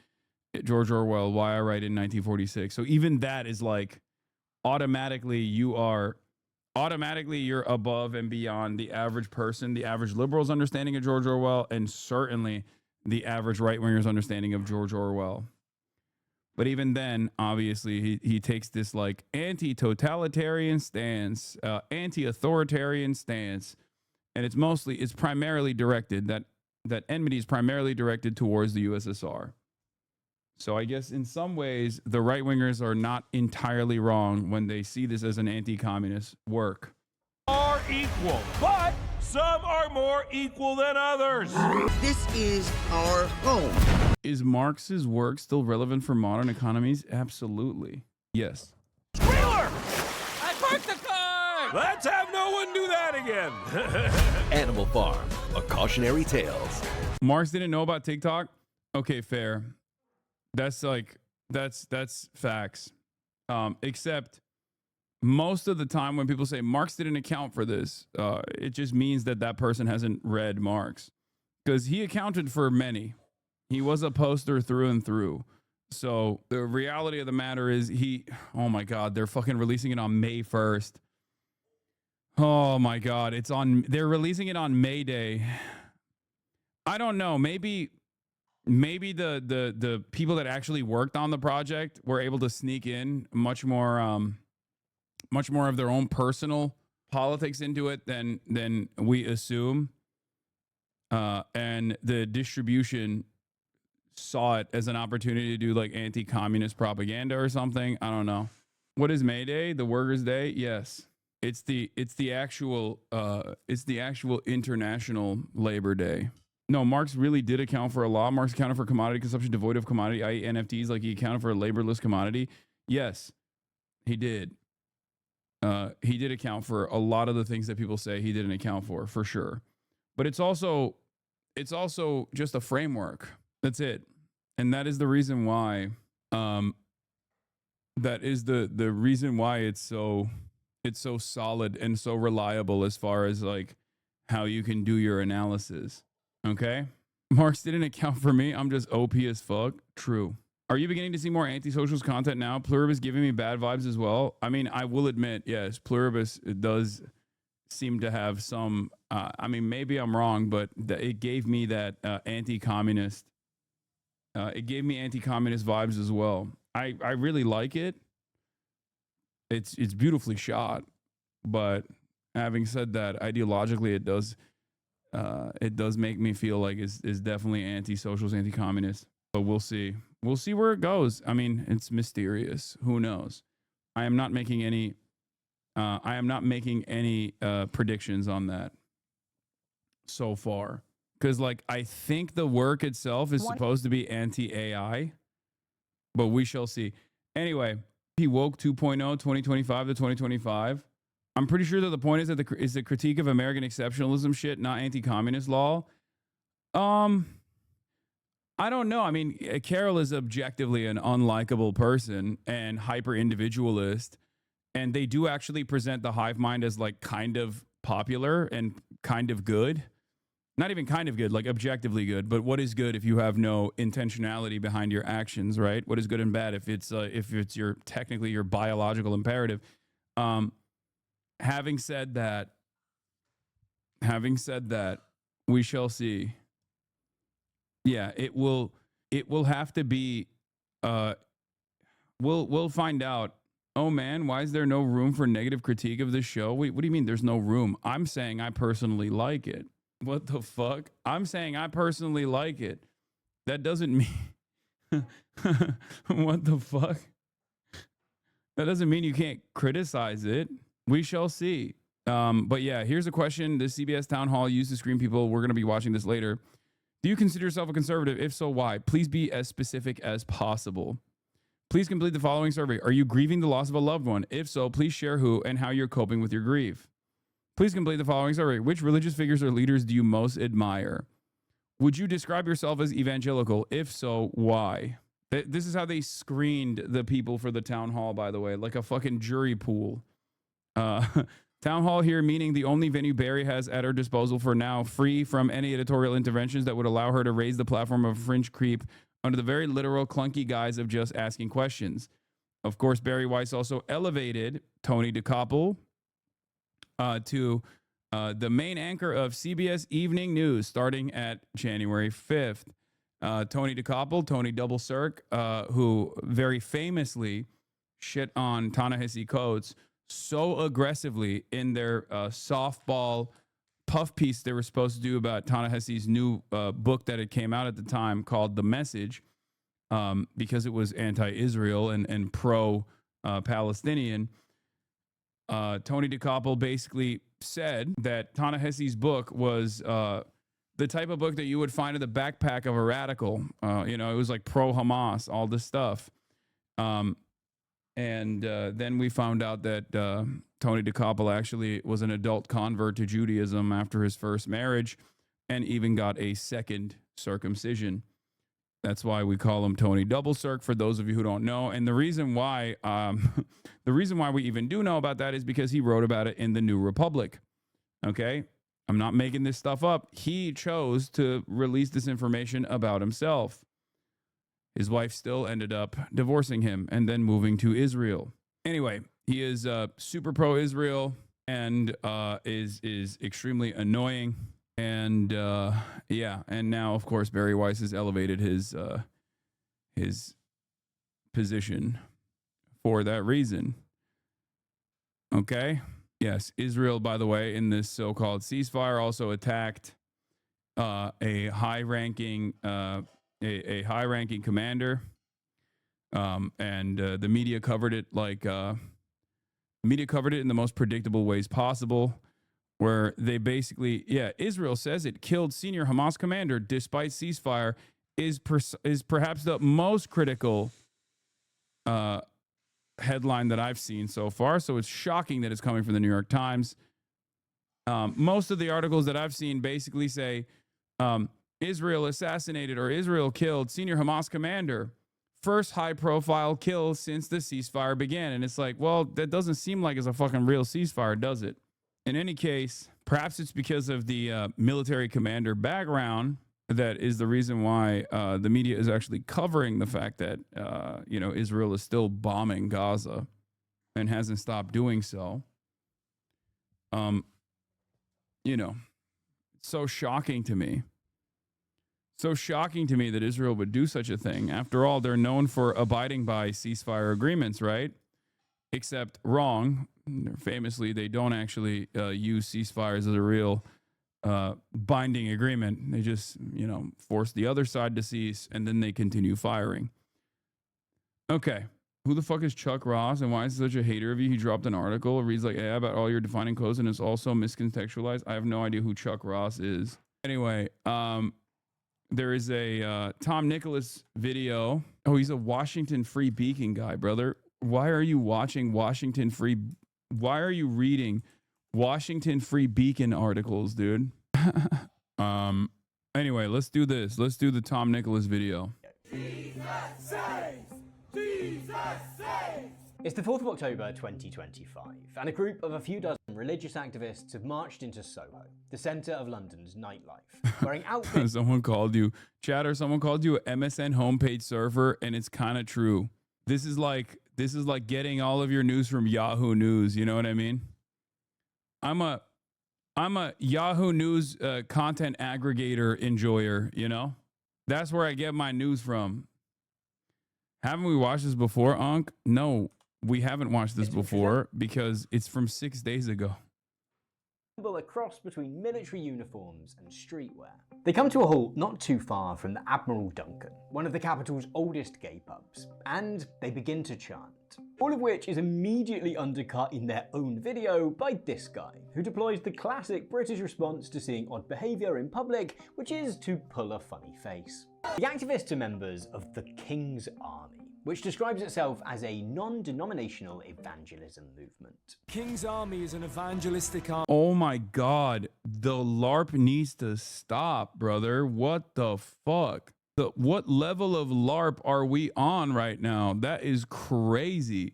Bro, this looks like a Red Alert cutscene. They got the Proud Boys over in England. This is unironically lamer than even the Proud Boys, which I didn't even think was possible. I did not think that it was possible to be even more lame than the fucking Proud Boys. Army, the coalition of Christians from all walks of life, locking arms together in unity under the banner of our King, to advance the gospel, raising the standard and pushing back darkness. Wait, there's no way they got the CRT lines themselves, right? Like, oh, not CRT in the way that we know it now, but like the OG television lines. Like that's got to be added by that had to be added by Tom, right? There's no way that they added it themselves. As we plunder hell to populate heaven. Which all sounds very grand. In practice, it ends up looking like a cross between the Cub Scouts and if Baz Luhrmann did Henry V. We're mobilizing a joint task force made up of every denomination, the audio age, levels are crazy, social class, race, and color to play their part in this holy salvation war. A month later, the King's Army's self-appointed Field Marshal, Scott McNamara, gave an interview to the evangelical magazine Premier Christianity about the demonstration. There, he expressed shock that some people in the secular press and on social media had interpreted the stunt as homophobic. "We don't get caught up in politics," was his carefully chosen line. And look, perhaps their choice of location... I'm apolitical, bro. You know, yeah. It's like people who are like, you know who was the maximum apolitical guy? Adolf Hitler. What do you mean? He's just a guy who wanted to make his country great, dude. It's just no politics. He's just an apolitical guy. He hated politics, okay? And the maximum apolitical position is to just be in support of that guy, obviously. Was merely unfortunate. Perhaps their description of Soho as London's sex district in the caption to the video of the chanting that they uploaded to Facebook was made entirely without judgment.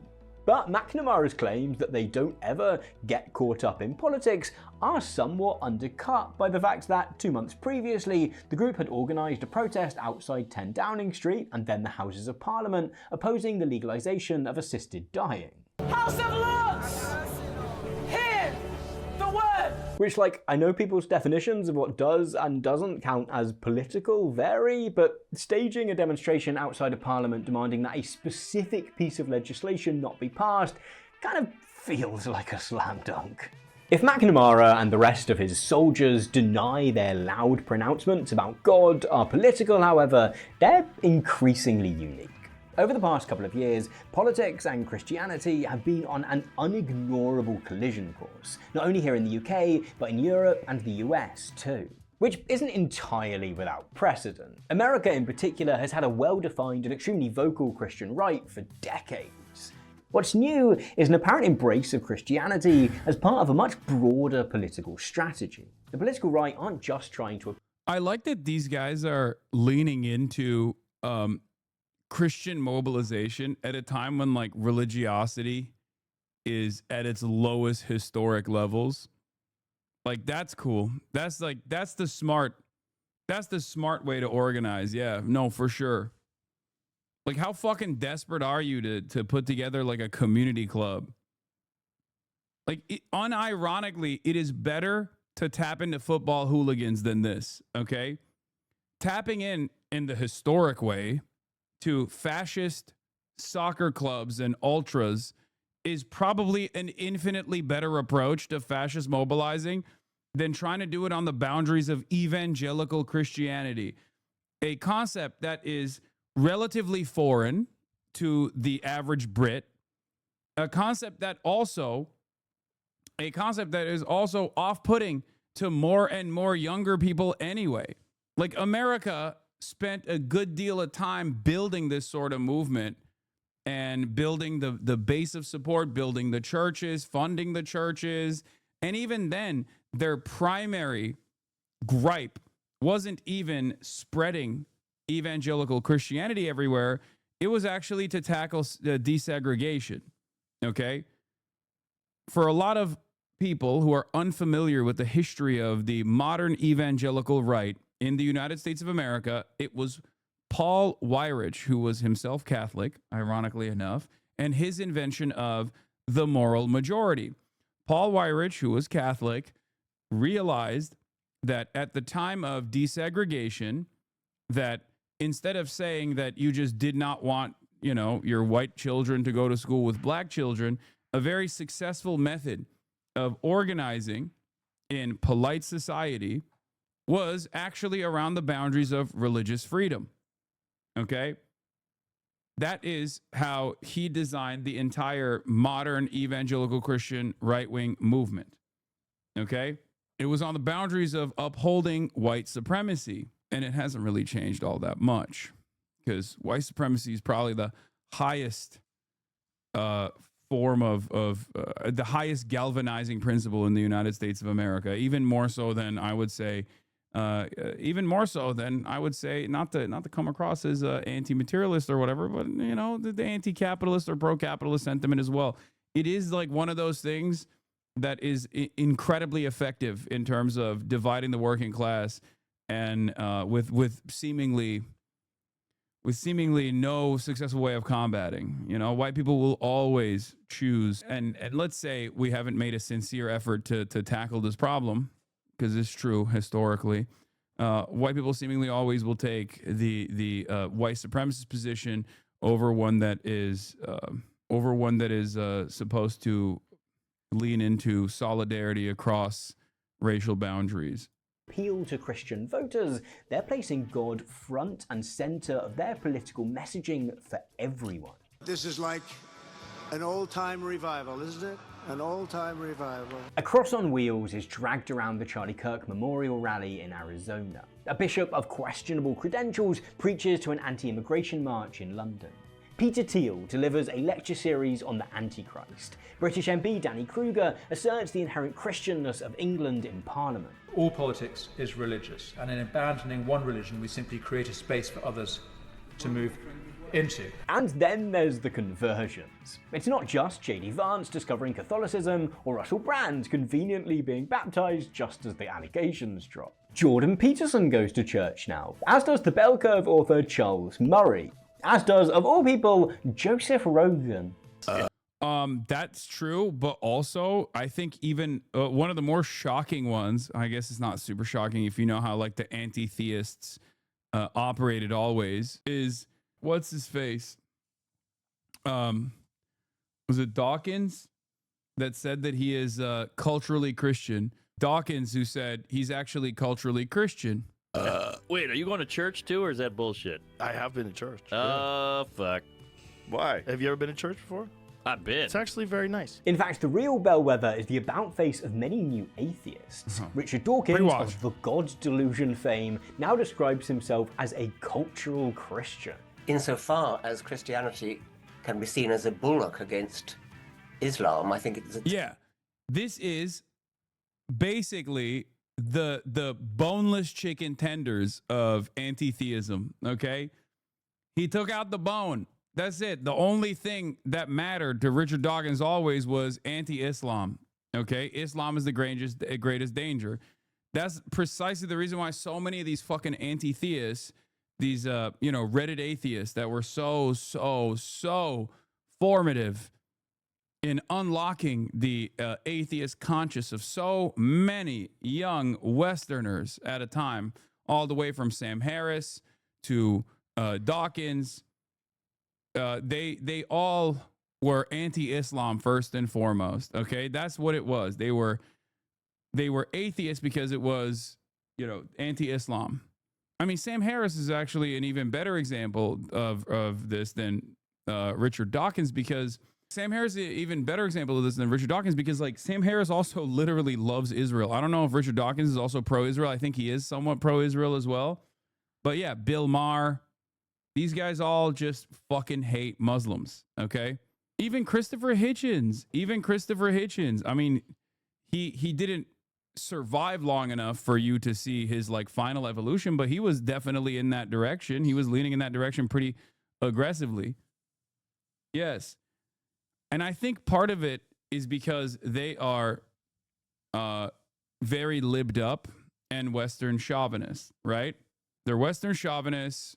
They don't recognize the role that Western imperialism has played, and that that these guys all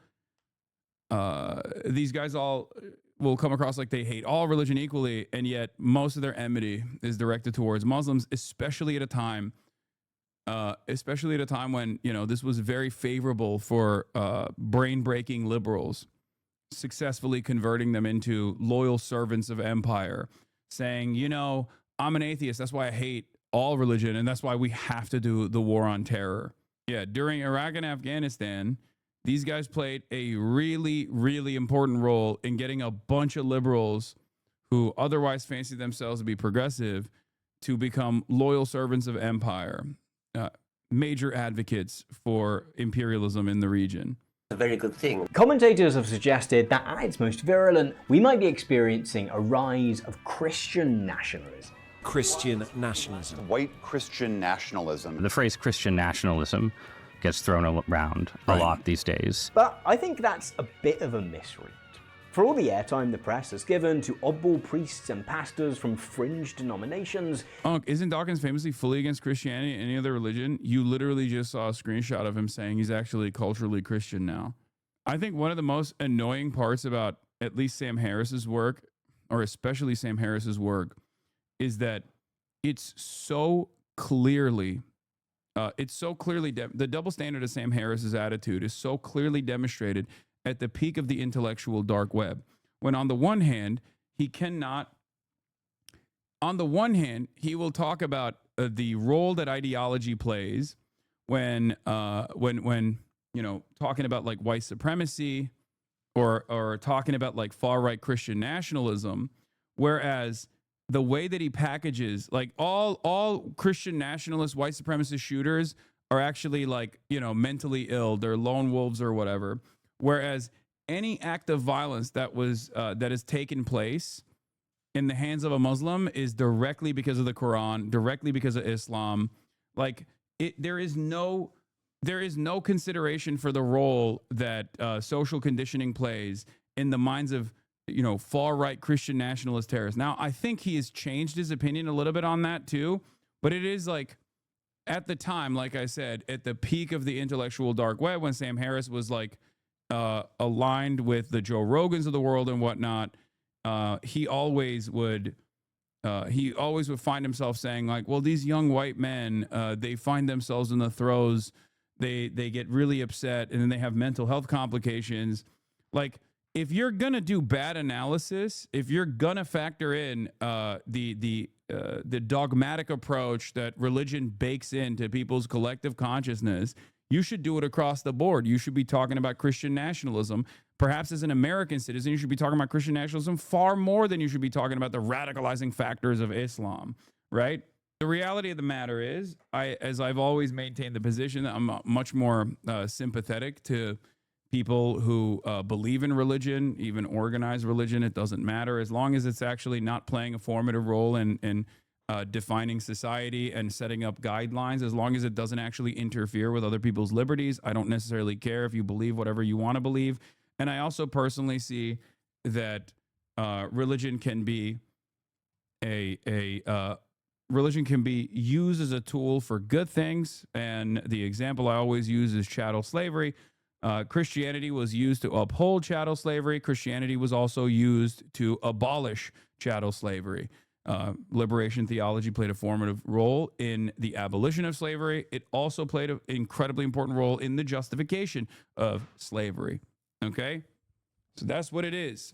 Just like any other ideological, just like any other ideology, obviously it's a little bit scarier because it's dogmatic, it's dogma, it's unquestionable, it's uncompromising. But just like any other form of ideology, you can use it for good or for evil. Okay, there's good lessons in there. It's a social organizing tool. There's good lessons in there. There's bad lessons in there. Obviously, a big part of the reason why we constantly rip on Christians is because they self-describe themselves as enjoyers of Christianity, and then that's the reason why we say there's no love like Christian hate, right?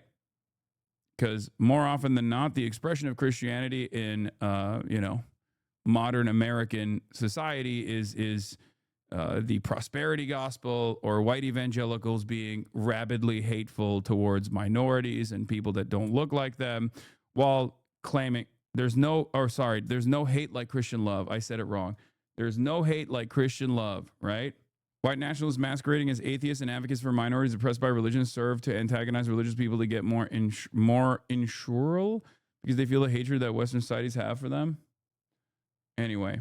Reality is that whatever apparently Bible-inspired policies conservatives might be pursuing are the least important and interesting part of any of this. And while the apparent rise of so-called Christian nationalism is surely worrying, there's every chance that conservatives' current decision to cling to the cross is not the sign of political strength, but of political weakness. Look at this photograph.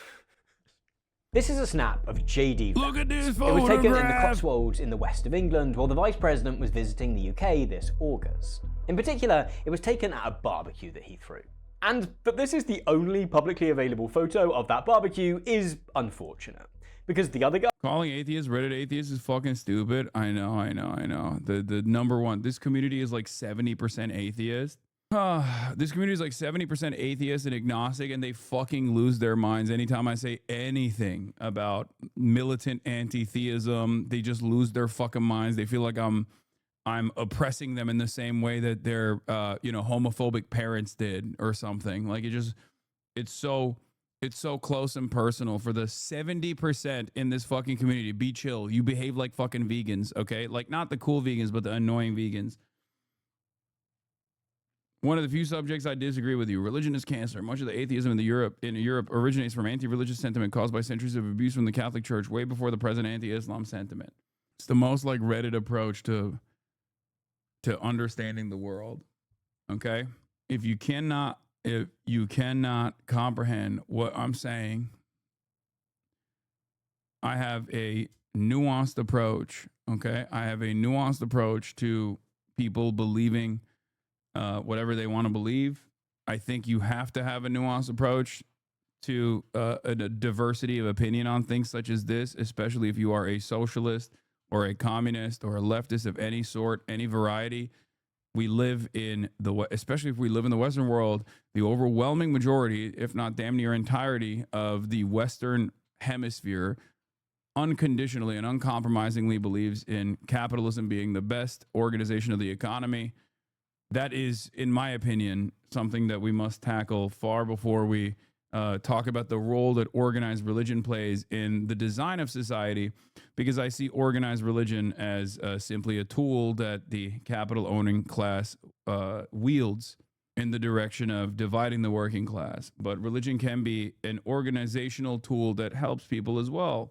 Anyway, if you want to have a mass movement, you're going to have some religious people in that mass movement. Obviously, on the internet, obviously on the internet, on twitch.tv/Hasanabi, you don't need to do that.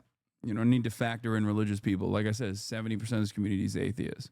But in the real world, there's going to be religious people that want to do right by others. In this picture, Thomas Skinner, is almost completely irrelevant to the topic of rising Christian conservatism in global politics. Worse still, he's such a weird and wonderful character that it kind of breaks my heart to not be able to squeeze in a sidebar in which I tell you everything about him. One relax, drink Stella, you know it make you feel better. You know me, I never, ever, ever look when I pour me gravy, because I'm the absolute governor, of course. He's Tom Skinner, Tom Bosch is... Yeah, this guy sucks. The real Bosch guy is the guy who was like getting takeaway and then being pro-migrant because the fat Bosch guy is my favorite now. Not this guy. There's another Bosch guy, okay, who's much, much fatter than this one, okay? And he, at the peak of like anti-migrant sentiment coming from the new version of the EDL, he was like, what the fuck are you guys talking about? I love boshing to, you know, Chinese takeaway. Big John. Stay strong, Tom. Vance's trip to the UK wasn't an official one. He was here with his family as a private citizen on holiday. But that didn't mean that he wasn't working. It simply means that outside of a brief carp fishing trip with David Lammy, he was able to snub members of Britain's ruling Labour Party in favour of catching up with... I know you've been traveling and you're Mr. Worldwide now, but you're American and we call it takeout, not takeaway. I know, that's the reason why I said takeaway, because he's here. I've just posted a lot of videos of me from back in the day, having fun, having a laugh. And you know what? It's hit me now, looking back. I was struggling quite a bit mentally with money worries, with work worries, a lot of stress. So I hid a lot of it up by being outward going and funny and doing things like that. And when I look back now, I realised that I was in quite a bad place. But I didn't let anybody know. I didn't let anybody share what I was going through. And I just want to put it out there. If you've got problems, if you've got money worries, stress, strains, share it with people around you. A problem shared is a problem halved, and that is the truthful. And I look back now and I look at them. Okay, where's the one where he talks about people shitting on immigrants, though? I started eating then as well, a bit too much. And it's all... Someone said this is pretty sure this is Maya's toad. Yeah, Georgie. Fucking hell. It's Georgie. Because I was suffering inside and suffering in silence. Don't suffer in silence. This is past thumb phrenology. This is a big toe status. Yeah, he's fucking dope, though. He's woke because he's tried so much Chinese takeaway that it basically made him pro-migrant, okay? It's like, oh, I enjoyed this so much. I enjoy this more than anything else, right? If it wasn't for the Asians, we'd be eating fucking jelly deals all day. No spice bags. No Chinese takeaway. Just mushy peas all day. I do fancy a bit of a proper Sunday roast every now and again. But I love me some fucking takeaway. Yeah. I love my country. I'm a proud Englishman. And when you see the flags going up, I can see why people are doing it, because a lot of institutions around the country won't put up the flags. So people are sort of taking it amongst themselves. And it's normal people that are doing it. But every now and again, it blows over. You get the isolated incident, which isn't good, it is upsetting. So did you see a picture of a Chinese takeaway in York saying, go home? Yeah, I saw that on... He's so... No, I'm telling you, his understanding of the world, of migration patterns, of being kind to one another, entirely stems from Chinese takeaway. It's not even a joke. Like, this is literally where he was like, I'm woke now because these people have given me so much joy in my life. Online, and I think the lady had been running it for 15 years. She's lived here, she's worked hard, and I'm associated with Chinese takeaways, but I would have felt the same whether it had been an Indian, Caribbean, Mexican, Greek, Turkish. You know, people that are working here shouldn't be targeted like that. No one should be targeted like that. And it just sort of hit a nerve. And I'm going up to York in a couple of weeks. So I'm going to go into the takeaway and give them a bit of custom. It's so sick. I'm sorry. He is the fucking man, dude. Yeah, this is the one outside the Chinese takeaway spot. Right, we were at Dragon House in York a few weeks back, got defaced. And I said when I was in York, I was going to come give them a bit of custom. I got nothing against anyone putting flags up. I'm patriotic myself. But when it overspills into hatred towards people that have worked here for a long time, that's when it's wrong. So we're going to go in and give them a big bosh. Follow us in, Charlotte. Look at this. Proper old school. Proper old school. Now we're not going to have a big order because I've already had Chinese today, believe it or not. Hello, could I order some chicken balls, please? Please. Right.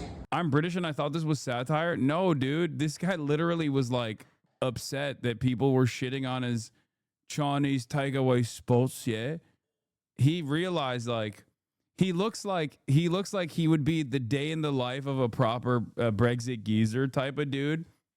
Like, come on, he looks like he'd be at the EDL rally, right? But unlike many who go to those fucking rallies. Unlike many who go to those rallies and then do curry afterwards, this man at least understood that, like, his curry is under threat. He needs it. Thank you very much. This lady here, look, very much. Wait, this is the guy that pissed off the bruv right on Twitter recently? I remember the Brit Chuds were calling him a race traitor at eating at foreign food places. Yeah, they also eat at foreign food places as well. The irony is they just, like, still want to fucking kick out every migrant. It's England, man. You can't eat any food if you don't eat at... It's like living in Los Angeles and hating Mexicans, okay? And being like, I'm never going to eat at an establishment where Mexicans are working in the kitchen. Okay, good luck. You starve then, okay? I guess die, you know? The fuck do you mean? It's ridiculous. Yeah, beans on toast only, lad. Fellow travellers on the political right. The most important of these meetings, to my mind, was this barbecue. Because alongside Skinner, Vance had invited two further guests with a little more political and intellectual. Yeah, flag shagging by day, tikka masala by night. Fucking hell. Wait. I have wrote a speech. The first is Danny Kruger, a former Conservative MP who has since defected to Nigel Farage's Reform Party. The Conservative Party is over.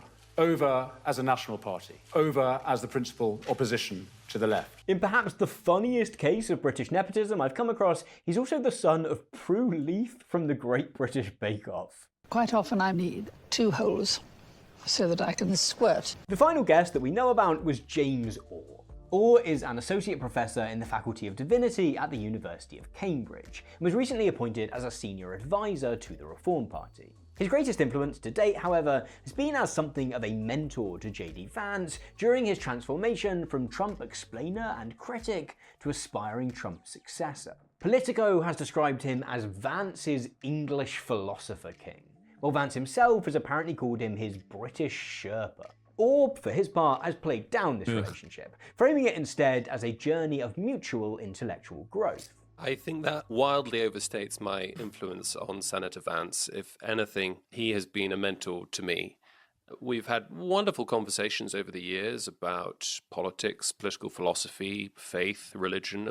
Senator Vance and I have a sort of kind of camaraderie on trying to work out what the new right should look like in the 21st century. That question of what the new right should... The concept of a Catholic convert hanging out with like the OG anti-Catholics is not lost on me as they try to build an American-style evangelical Christian movement in England.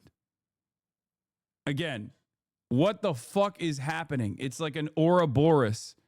And I guess, and you already know, the uniting principle is fascist white supremacy. That's it. That's it. It doesn't make any sense. All of the historic struggles and all of the historic enmity that has existed in these places are utterly irrelevant when it comes down to attacking black and brown people. Like the new defining principle of the fascist, the organizational tool of the international fascist movement is just white nationalism. They'll take anybody and everybody. Look like is key. It's the beating heart not only of JD Vance's relationship with awe, but of all of these conversations surrounding conservatism and Christianity. Because while it might be the case that the far right has rarely been stronger, Vance and Orr recognise that both the MAGA movement in the US and the ever-ascendant Reform Party in the UK have a problem. Or a couple of problems, actually. The first is that both are cults of personality. There's a reason that Steve Bannon won't shut up about Trump running for a third term as president. Trump is MAGA. There remains hope among the top brass that the baton might be passed to JD Vance or Marco Rubio, but it's far from certain that Trump's coalition would survive that handover. I would love to do it. I have my best numbers ever. It's very terrible. The Reform Party is much the same when it comes to Nigel Farage. A 2024 YouGov poll asked voters what they thought of Lee Anderson, easily the party's second most recognisable MP, and over half of respondents didn't know enough about him to form an opinion. Farage and Trump certainly have strong cults of personality, but neither is scandal-free, and I dread to think what their cholesterol levels are. There's a very real danger that, should anything happen to them, the whole project's just unravel. Have you heard about the Epstein thing that's going on here? I have. You have? What do you think about it? The second problem is that the success of the right over the past decade or so has been almost exclusively built around being against stuff. What James Orr calls the new right is anti-immigration, it's anti-high taxes, it's anti-free trade, it's anti-welfare spending, it's anti-woke, it's often anti-vaccine. All of that is clear. But if I was to ask you to name something that these movements stand for, you'd probably struggle to name much beyond some vague sense of national pride. All of this is fine in opposition. But as Trump learned from his first stint in office, it's less good when you get into power and find that, while your coalition might have been united in what they don't like, they're divided beyond belief in what they do.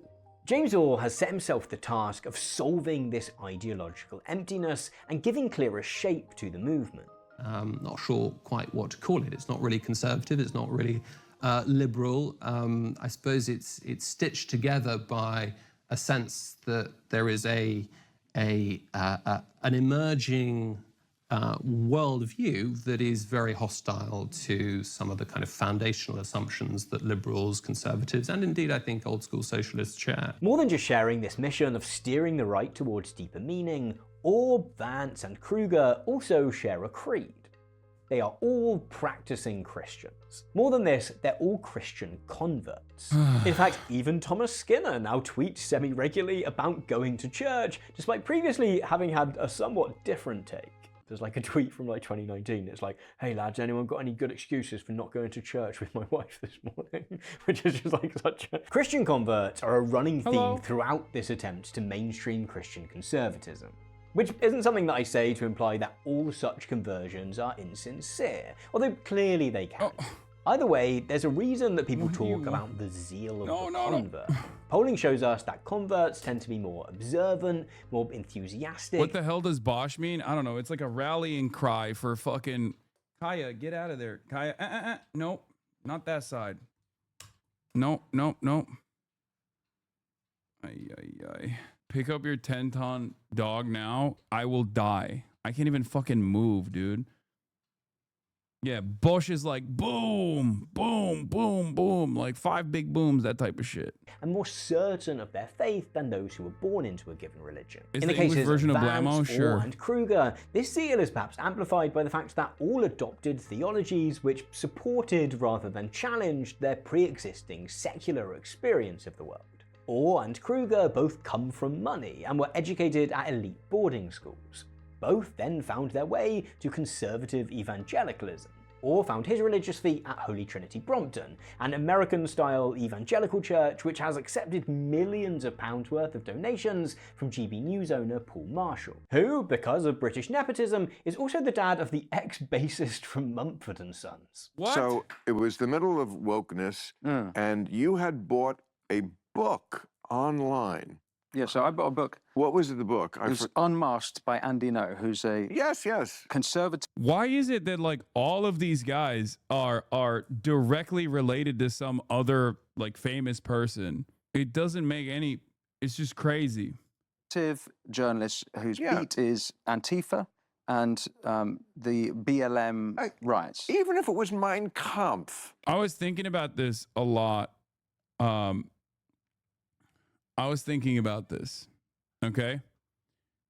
And I think the reason why, at least historically, and I think like in contemporary society, it's a little bit different in England, but at least historically, like the working poor organized on the boundaries of socialism and with like a pro-labor stance and like despise Margaret Thatcher and stuff like that in England, as opposed to in the United States of America, where like there is a fuck ton more lumpen proles, or even people who are just objectively proletarian but despise pro-working class politics, is because there is no stratification of class in England. It is directly in your face, because they have, you know, lords and shit still. They have like remnants of old school monarchy-backed, well-defined concepts like that. The nobility is directly in your face. And that's the reason why I think working class people who come of like that peasant background that never made their way into nobility still have this deep disdain for posh people, bourgeois people, you know. Kaya, get out of here. Go. No, Kaya. Come here. Bir tane şey var. Beyaz garlic sos var. Evet, bitti. Class mobility isn't possible in the UK the way it is in America. Even if you succeed, you're still lower class. Hard for Americans to understand. Wait, fuck. The fuck? Class mobility doesn't exist in America either. So it's a lie. That's precisely my point. Class mobility is a lie, but Americans are more, Americans believe in it because there is no, tamam burada, tamam onları istemiyorum. Peki. Class mobility doesn't exist in America, and it doesn't exist in the UK, but American propaganda around class mobility is far better, and there's far more social investment in the notion of class mobility in the United States of America because of the lack of well-defined, old school, like well-established forms of nobility. Americans have never had like, you know, lordships and shit like that, titles with land and everything else. That's the point I'm making. I think that's the reason why British people still have like disdain for, you know, or at least did for the longest time. Like our right-wing hicks, or our hicks, our working class hicks, are incredibly reactionary. And sure, in recent years, I think like the British working class have also moved in that direction. But in the past, like the right-wing base was still solidly, even if not socially woke, was still solidly pro-labor. Our right wing is not pro-labor. They're anti-labor. They fancy themselves to be fucking small business owners one day that will dominate the working class, when that's not the case, right? It's your right to buy a book. J.D. Vance experienced his flash of divine light on the road to becoming a Republican candidate, and just so happened to stumble into a school of thought known as Catholic integralism, which, like some Republican voters, believes that society should be organized according to certain aspects of conservative Christian doctrine. Like many converts, all three of these figures are dead certain that everyone else would benefit from similarly embracing Jesus Christ as their Lord and Savior too.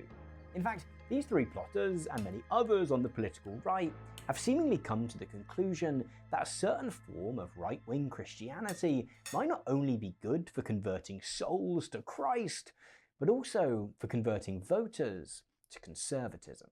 Yeah, so it looks different in this section because we're filming this on a different day, and even weirder, it's going to go back to looking how it did earlier in a minute because we forgot to film a section. So I guess we need to talk about Christian nationalism, which is a phrase that you might have heard a lot lately as a way of describing the new Christianized politics of the right. And we could spend a bunch of time doing the classic video essay thing of tracking this ideology and its history and how it differs from country to country, but we're going to make do with the lightest of overviews. Partly because when it comes down to it, I'm not convinced that Christian nationalism is as important a part of this story as we're led to believe. And secondly, because it's just not that hard of a concept to get your head around. At its broadest, Christian nationalism is a belief and practice which, as Encyclopedia Britannica puts it, seeks to create or maintain a legal fusion of Christian religion with a nation's character. An American Christian nationalist is someone that believes America is a Christian nation and the government ought to keep it that way. Like in many belief systems, there's a spectrum to this. On the most liberal end of the scale, we have the reasonably neutral observation that a given country, be that the US, the UK, or wherever else, has been shaped in some way by Christianity. This woollier version of Christian nationalism has been bolstered most recently by another convert, The Rest is History host Tom Holland. No, silly, not Spider-Man! Holland returned to Christianity after a nominal childhood church attendance whilst writing his 2019 book, Dominion. The thesis of the book essentially is that Christianity is the most transformative and revolutionary ideology that has ever existed, and that in its distinctively Western form, it continues to completely saturate the way that people in the West view the world. This descriptive vision of the relationship between Christianity and a given country's history, however, can quickly morph into a prescriptive one. Britain, or America, or wherever else, should be a Christian country, and the government should either defend or extend the role of the Christian faith in the life of the nation.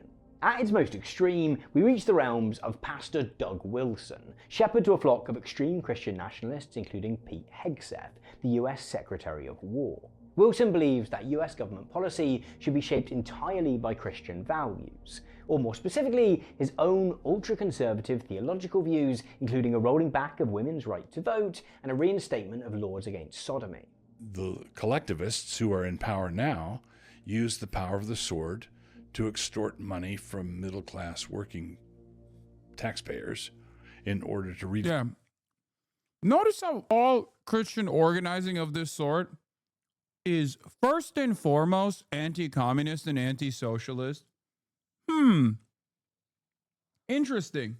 Because like if you look at the principles of any organized religion, sincerely, and the things that Jesus Christ did, he's not a fucking capitalist guy at all. He's a objectively socialist. And yet, for some weird reason, all of these guys actively defy those teachings. They avoid talking about it. They avoid thinking about it. They avoid thinking in general. And their propaganda is almost actively anti-socialist in nature, anti-communist in nature. I wonder why. Distribute that money to other people who shouldn't be getting it. That's how they use their power. If we had power, we would stop abortionists. In truth, Christian nationalism is always a deeply conservative Christian nationalism, for two simple reasons. The first is that the nationalism part of the equation just tends to be anathema to liberal Christians, who tend to celebrate coexistence with other religions rather than wanting to win some clash of creeds. The idea of pursuing a politics which actively excludes non-Christians and non-Christian perspectives is likely to horrify. The second is that any Christian nationalist is always going to be driven by the aspects of their theology which explicitly differ from mainstream secular politics. If you're a pro-choice, LGBT-supporting, feminist Christian, there's a vibrant enough current which is supportive of those things within secular politics that you don't necessarily need to channel it through your faith.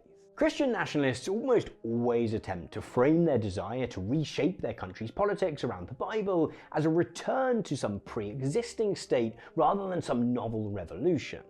American Christian nationalists, for example, claim that despite the First Amendment's ironclad ban on the establishment of an official state religion, that America was still founded as a Christian country. Remember that we were a collection of states and colonies, and you need to read the state constitutions before anything else. 9 out of 13 of the original states required you to be a Bible-believing Christian to serve in government at the time of the founding. 13 out of 13 required a declaration of faith. 9 out of 13 required you to be a Protestant. Aspiring theocrats in the UK can rejoice in the fact that they're already one step closer to their goal. England already has an official state religion in the Church of England, with bishops in Parliament and 26% of primary schools being affiliated with the church. Because the Church of England is not some private club, just another eccentric denomination. The church is the chaplain to the nation. And through the parish system, in which every square inch of England has its local church and its local priest, we are all members. We all belong. Even if you never set foot in your church from one year to the next, even if you don't believe in its teachings, it is your church, and you are its member. Although massive L for conservative Christians lately, as the Church of England is currently preparing to install its first ever female Archbishop of Canterbury. No! Settle in as we make sense of the downfall of the United Kingdom and the obliteration of the Church of England through a biblical lens. To get too caught up in how true these claims to some national Christian continuity are, however, ourselves, England is falling. I don't mean to pretend that hardcore Christian nationalists like Doug Wilson don't in my exist, fucking nor that church. we overlook the various attempts to erode the wall between church and state which are currently ongoing in the US. But these attempts don't entirely feel novel. So here it is in all its glory, the offending Ten Commandments monument. It's in... Jesus was not anti-capitalist. Capitalism didn't exist. Wow, what an incredible statement, Chatter. I know. But if you look at his actions, do you think Jesus was more pro-business or pro-everyday people? Did he fucking cure the lepers for free out of the kindness of his heart? Or do you think he cured them because they were actually offering him insurance premiums? Surrounding grounds of the Capitol. What really feels new is the combination of Christianity and Joe Rogan. I have been to church. Conservatives are clearly trying to do something new with Christianity. They're trying to use it as a means to extend their coalition. And that attempt to mainstream Christian conservatism, to me, is far more interesting. But why on earth do they think that God might be a winning strategy? To understand the recent increase in religious rhetoric among the right, you have to understand that many Christians across the political spectrum are currently under the impression that there is an ongoing resurgence of Christianity in the West. The roster of high-profile conservatives who have recently converted, they believe, has been accompanied by a new wave of young people who are also finding God. There is a real revival of religious conviction in our culture, not just our culture, but across the West. It's a real thing. We can officially say that now. It's a narrative which seems pretty plausible if, like me, you spent a month researching a video. Bible lovers, when they're faced with the fucking quote, a rich man has a harder time getting through the gates of heaven than a camel through the eye of the needle, will very quickly turn around and be like, they didn't mean it. They didn't mean that shit, bro. That's different. It's because a rich man is Sigma Grindset. And they were actually talking about, needles used to be real big. Camels used to be real small, actually. Or even if it was difficult for a camel to get through the eye of the needle, virtually impossible, they're basically saying rich men are doing Sigma Grindset anyway. So they're grinding their way into heaven, to the gates of heaven. On contemporary Christian politics, and now have a TikTok feed peppered with videos of trendy young converts going to church or to Christian music festivals. I feel like God said so clearly, you are not waiting for a revival. You are living in it now. The secular press have also gobbled up this tale. I've seen several packages from mainstream news outlets amplifying this idea that going to church is becoming cool again. We've come to try and put faces to the figures that suggest more and more young people are turning to religion. When combined with all this chatter about Christian nationalism, the overall effect is to suggest that Christianity is getting both more radical and more popular. In fact, the notion that Christianity is experiencing this big revival works in some ways to legitimize the spike in politicians and political commentators talking about God. They're simply responding to a popular demand. You know, I've recently become a Christian. That don't mean you have to become a Christian. I mean, it's working for me pretty well. I feel an incredible relief. And yet, this much reported Christian revival isn't quite what it seems. The biggest spike in stories about this supposed resurgence in the UK came in April 2025, following the publication of polling by the Bible Society, which claimed to have discovered something astounding. Church attendance among young people had absolutely exploded. As recently as 2018, just 4% of 18 to 24-year-olds both described themselves as Christian and went to church at least once a month. Just 6 years later, that number had shot up to 16%. There was a similar jump among 25 to 34-year-olds too. And this trend appeared particularly strong among young men. 21% of British men between the ages of 18 and 24 are apparently now both. Don't worry, they'll get fucking bored of it quick. Reddit has failed us. Yeah. Yeah, the r/atheist, where are you now? Not enough huzz coming to church? Unc, I came here because I thought there would be some huzz, but they're all chopped. Going to church to pick up the huzz. Christian and attending church at least once a month. That's more than 1 in 5. The Bible Society wrapped all this data up in a 46-page report which they titled The Quiet Revival, which soon became a buzzword in Christian media. That the Bible Society described this revival as quiet, however, is fitting, because every other piece of hard data we have points in precisely the opposite direction. This revival seems to be so quiet as to maybe be non-existent. See, the Bible Society data was what's called self-reported. It relied simply on asking people whether and how often they go to church and trusting their answers, which is pretty normal for polling, but this was kind of unnecessary. The largest Christian denominations in the UK actually collect their own data on church attendance, and they take the somewhat more robust approach of asking vicars or church wardens to actually count how many people are in the room on a given Sunday. When the Church of England published its annual attendance report this October, it noted that whilst attendance was recovering from an understandable dip during COVID, the long-term trajectory of decline simply hasn't been stopped. Ken Eames, the report's author, wrote in no uncertain terms that by almost every measure in almost every diocese, Church of England attendance and participation was still significantly lower in 2024 than in 2018. Data from the Catholic Church is less detailed, but... Wait a minute, you mean to tell me that many people self-report and self-identify as Christian, but never actually take it to the degree where they attend church? Another shocking revelation for me. A guy who hasn't been around for a very long time. So all these guys are just fucking phony? What? What's next? You're gonna tell me that their performance of Christianity almost entirely is set around the boundaries of shitting on women and like OnlyFans girls, things like that? What's next? You're gonna tell me that the fucking kick streamers that keep talking about how much they love God are actually satanic in nature? Similarly shows a drop in attendance from 702,000 in 2019 to just over 575,000 in 2024. Writing in the academic magazine The Conversation, David Voas further highlights that the Quiet Revival poll findings are contrary to plenty of other polling on the same issue which has been undertaken during this period. It also seems fair to suggest that if 1 in 5 young men had become regular church attenders, that would likely be a phenomenon it would have been impossible not to have noticed. And they're just... Self-identifying as a Christian versus church attendance is not 1-to-1. You're absolutely correct, except it turns out that these guys were lying about going to church. That's the difference. It wasn't that when self-reported, people greatly overemphasized their church attendance. That's what this shows. Do you see what I mean? You don't have to go to church to identify as a Christian.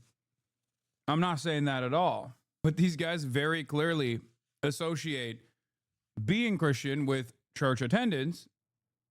Therefore, they find the need to lie to whatever the Bible group that was conducting this poll. Not even God can get Gen Z to go outside, man. Shaking my head, yeah. Just aren't stampedes of young lads marching down the street at 8:45 a.m. each Sunday morning. Voas pointed to several reasons the poll might have been flawed. He highlighted in particular that respondents to YouGov polls of this type are both self-selecting and are paid for their responses. This can open up the possibility of people just trying to crack through responses rather than giving accurate information. Polling also just isn't a particularly good way of measuring things that people do. Not only are people prone to lying to make themselves sound good, but lying about whether and how often one goes to church is the classic example of something that people choose to lie about. It's not only that we're going to church services less. Actually, I have to report to you that there's recently been some research by sociologists in which they've checked up the answers to public opinion polls. They've asked people, did you go to church last week? And then they've gone to look in the pew to see whether you actually were there. And I have 2 disturbing bits of evidence to report to you. First of all, we fib a lot. when we're asked that question. Commentators who would quite like the Quiet Revival narrative to be true have attempted to defend this outlier finding through various means. It's happening in... I do think it's pretty funny. Lying about going to church is so fundamentally Christian. ...entirely in smaller denominations, or vicars are counting wrong. The biggest reach I found was from the authors themselves, who suggested that the new converts might be tuning in via Zoom, but they're all sharing laptops and so are being undercounted that way. Yeah, and if I accounted for all the people who are getting together to watch my YouTube videos in cinemas, I'd probably have bigger numbers than Mr. Beast. The reality is that this uptick in church attendance is most likely just bunk. It simply isn't happening. If this is the case, it mirrors a similar phenomenon in America, where articles celebrating a supposed revival are countered by data which shows that, at best, the proportion of Americans going to Christian churches has stabilized after decades of decline. If the Quiet Revival report has any truth to it, then it doesn't seem to have found that young people, and young men in particular, are going to church more, but simply that they're lying about going to church more. Which might actually be more interesting than if they were actually showing up.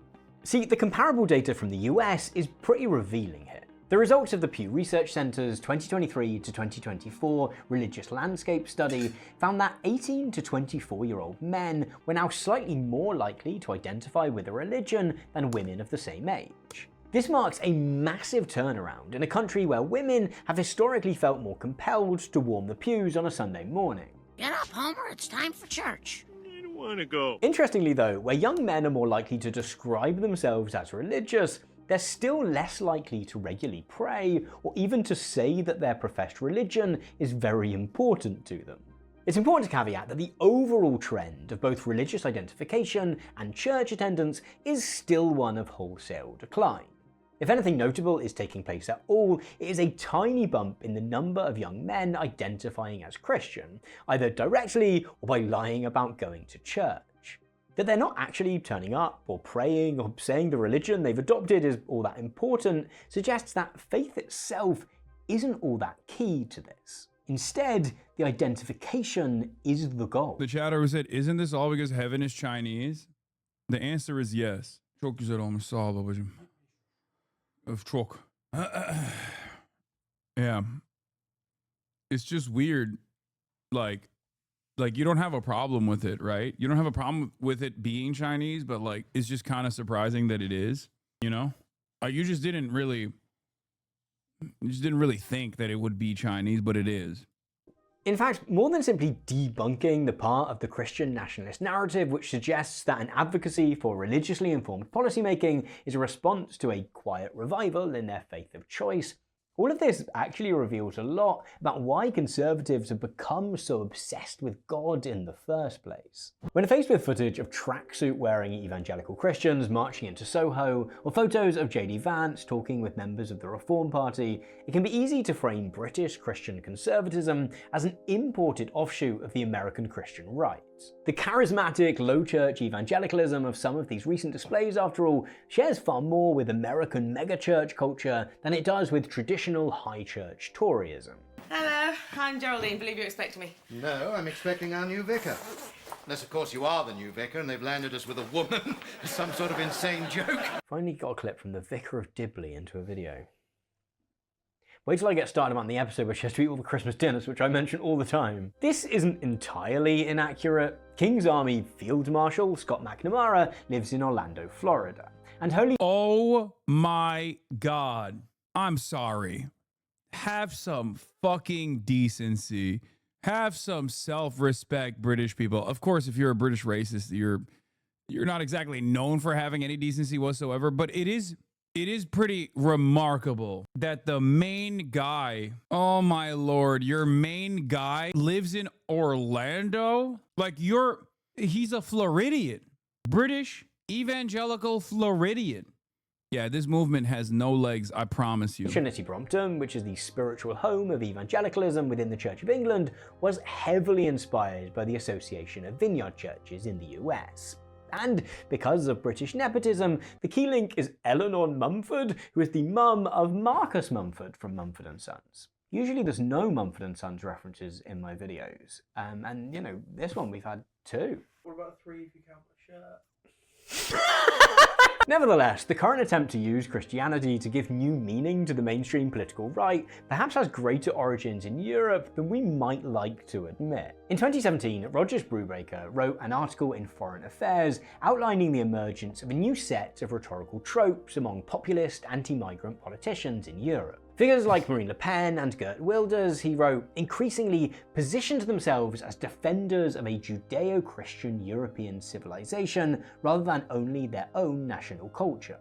This was despite the fact, he continued, that Europe is the most secular region of the world with extremely low rates of church attendance. Christianity, he argued, wasn't being used out of any particular commitment to the faith itself, but as a locus of cultural identity. I will never be silenced, and I will never follow in the footsteps of those. My favorite is when these dipshits will go to CPAC, this time in Hungary, as Geert Wilders did here.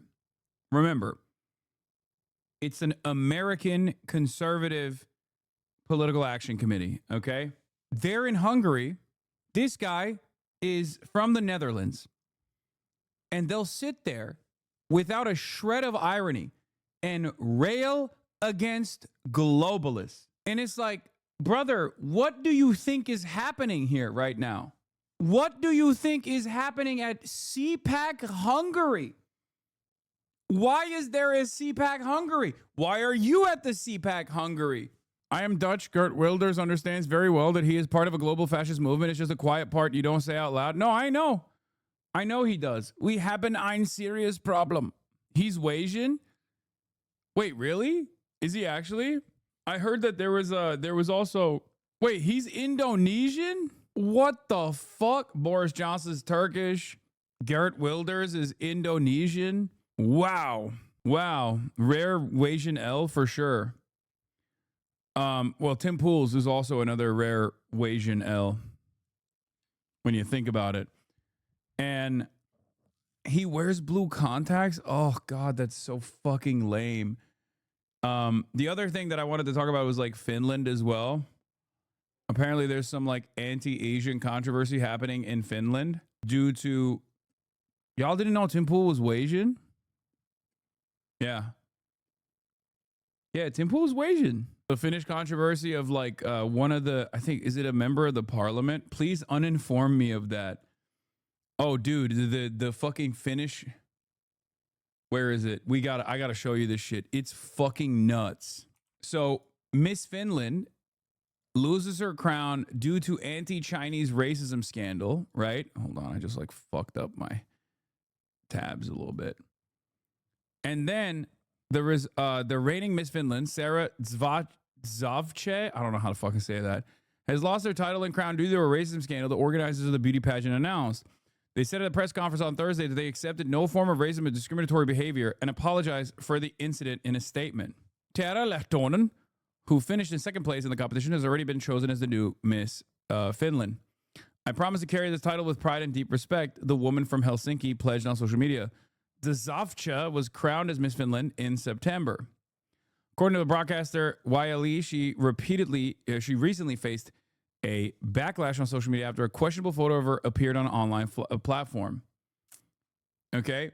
In the photo, the young woman is seen pulling her eyes with her fingers. She accompanied it with a caption that, according to YLE, meant something like going to eat with a Chinese person.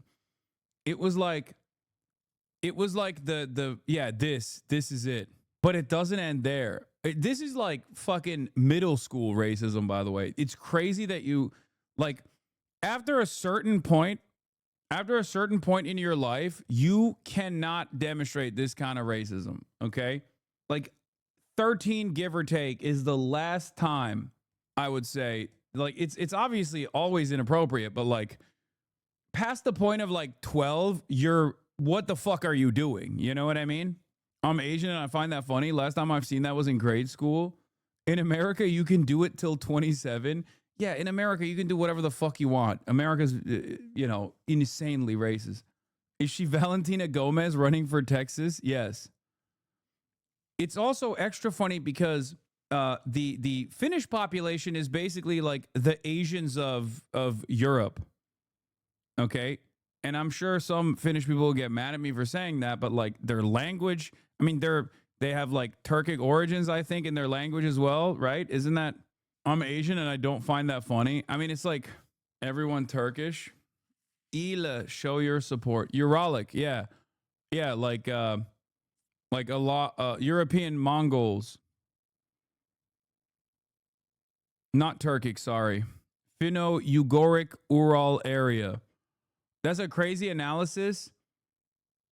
Token X Groiper here to say, yes, white supremacists think Finns are Mongols. Yeah, that and obviously Hungary, which is another one that's like super racist. Anyway, Swedes call them Fingolians. Anyway, you have a bad habit of assuming everything is Turkish. That's not a bad habit. You just described a good habit. Okay? Excuse me. And also, it is technically Turkic if you factor in pan-Turanist sentiment. Okay? In any case, it didn't end there because there was a fucking Finnish MP that also did it. And the way he hit the emote is so much more, even more racist than this. Can someone send me the link? Someone needs to send me that link. I saw it. It was mind-boggling. No, if you think this is the maximum, if you think this is the maximum racism that you can get out of this emote, you're wrong. Oh, here it is. Here it is. Okay, I'm going to issue a trigger warning because it looks freakish, okay? Like, not even a trigger warning for racism in general, but like trigger warning, it looks fucking scary. Boom. Finnish MP Juho Eerola is under fire after posting a Je suis Sarah profile photo mimicking the eye-pulling gesture that cost former Miss Finland Sarah Zvavche her title. Eerola denies the image is racist and says it was for fun, while critics say it normalizes racial stereotyping of people of East Asian origin. Multiple Finnish MPs have done it now, by the way, from the fascist Finns party. Bro still got his baby teeth? Yeah. Here are the other ones. Once again, I find myself asking the question, what the fuck is going on in Finland, dog? Is it the weather? Like, what the hell is happening up there, man? Finland mentioned, but at what cost? Like, this is like the racism that you see from like a 6-year-old. They won't see the sun for another 3 months. I thought Finland was Alan Woke. Yeah, wait till you find out when they actually removed the swastika from their Air Force. Some of these countries, the closer they get to the USSR, the more objectively insane they get. Okay? As an Asian person, it weirds me out how loving and accepting Asian people can be. To be this, if it's from a white person, yeah, pretty much like yesterday. Also, swastikas remain on some flags in Finland's Air Force, but are on the way out. This is from like 2025. They're still, oh my God, they still haven't deleted it. They made an official announcement to delete it in like 2016 or 2017 or something. And they still haven't. Bro, what? Yeah, dude. Listen, I like Finland, but I've talked about the Housing First initiative implemented in Helsinki. Like, I've talked about the way that they do public education. You know, there's the good and the bad, but the bad is really fucking insane. Yeah, they just keep pressing snooze on the swastika removal. Explain the reason. They're not Nazis, man. It was their first. It's their defense. Yeah, it was given to them by a fucking Nazi. What the fuck do you mean? Who gives a shit if they had it for... They're not Asian, dog. As demonstrated by all of this, it's not like they had the Buddhist symbol. It's total cope to say that it was there first before the Nazis adopted it, because the same guy that fucking gave them the symbol also became a Nazi and popularized it with the Nazis too. And not only that, but also, you know, they have somewhat of a controversial history with collaborating with the Nazis too. When you have all of those, when you combine all of those elements together, all of a sudden it just like walks and quacks exactly like a duck that happens to be goose stepping and sig heiling. Okay, you officially know too much about Nazis. It's my job. But you got to understand, they are just doing the East Asian religion, hence the eye gesture and the swastika. Yeah, it's the manji. Anyway.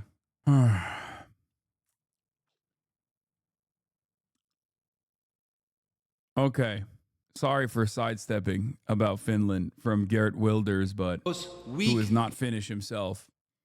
Politicians who have opened Europe's borders, who impoverishing and endangering our people, selling out our Judeo-Christian civilization to those who shout the anti-Semitic choruses in our streets. Oh yeah, by the way, of course, much like the rest of the new meta in the European fascist flank is that they consistently talk about how these are Judeo-Christian nations. Okay, like come on, man, really? You think that's believable?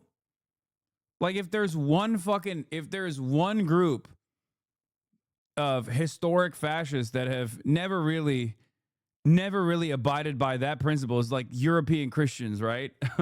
Like that's okay. Today, Brubaker coined the term Christianism to refer to such uses of Christianity as a political rather than religious vehicle. Christianism, he writes, is a matter of belonging rather than believing, a way of defining us in relation to them. The them which was being rejected by Le Pen and Wilders was Muslim immigrants, and Islamophobia remains a powerful force in the attempt to redress right-wing populism in the clothes of Christianity. This is abundantly clear in Richard Dawkins's about face. Dawkins didn't start describing himself as a cultural Christian because he'd suddenly found common ground with the Christian church. This is the man who wrote The God Delusion, for crying out loud. There is something insidious about training children to believe things for which there's no evidence. Merely to say that religion is harmless isn't good enough. He was actually pretty open that he was mostly motivated by his throbbing Islamophobia. Insofar as Christianity can be seen as a bulwark against Islam, I think it's a very good thing. When I began looking into the conversion of right-wing activist Tommy Robinson, it took less than a minute of the first video that I found of him talking about his new faith for him to start. Are you going to comment on the fact that you got taken off BDBD because of Chinese government censorship? Brother, I love you. Thank you for fighting the good fight. Thank you. Guy who wants me to get taken off of Twitch. Entire communities that spend every waking moment being like, Hassan, why isn't he not banned yet? Why isn't he banned yet? Why isn't he banned yet? Being like, I can't believe you got taken off of Bilibili. Which one is it? Do you agree with the Chinese government that I should be banned off Twitch as well and all of these other social media platforms? Who said I wanted you off Twitch, lol? The communities that where this sentiment is coming from. It's literally the LSF watchers. Different social media platforms have different rules and different restrictions. Do I agree with it? No. There's plenty I don't agree with in terms of Twitch restrictions as well. But you got to fucking play ball. They hit the rare China W, I know. And initially it was for having Twitch chat, but we don't know yet. We don't know why we got. We don't know why the second time the administrator removed the stream, but we'll see. I'm still waiting for updates from the BDBD team. Not that I give a shit. I think it was because it was most likely because I was on Twitter, and it's seen as a way to like circumvent. It is seen as a way to circumvent like a platform-wide terms of service violation, which is to show other social media platforms. Brother, I'm a fan of you, and I did not know that your haters are genuinely sick in the head, obsessed. It's fucking scary. I know. We're not going to get into it. We know you want that China clout. It's okay to admit. No, I don't give a shit about the China clout necessarily. I do want to actually create a bridge between two seemingly very different countries and two seemingly very different peoples that have a lot of similarities in their culture. Okay.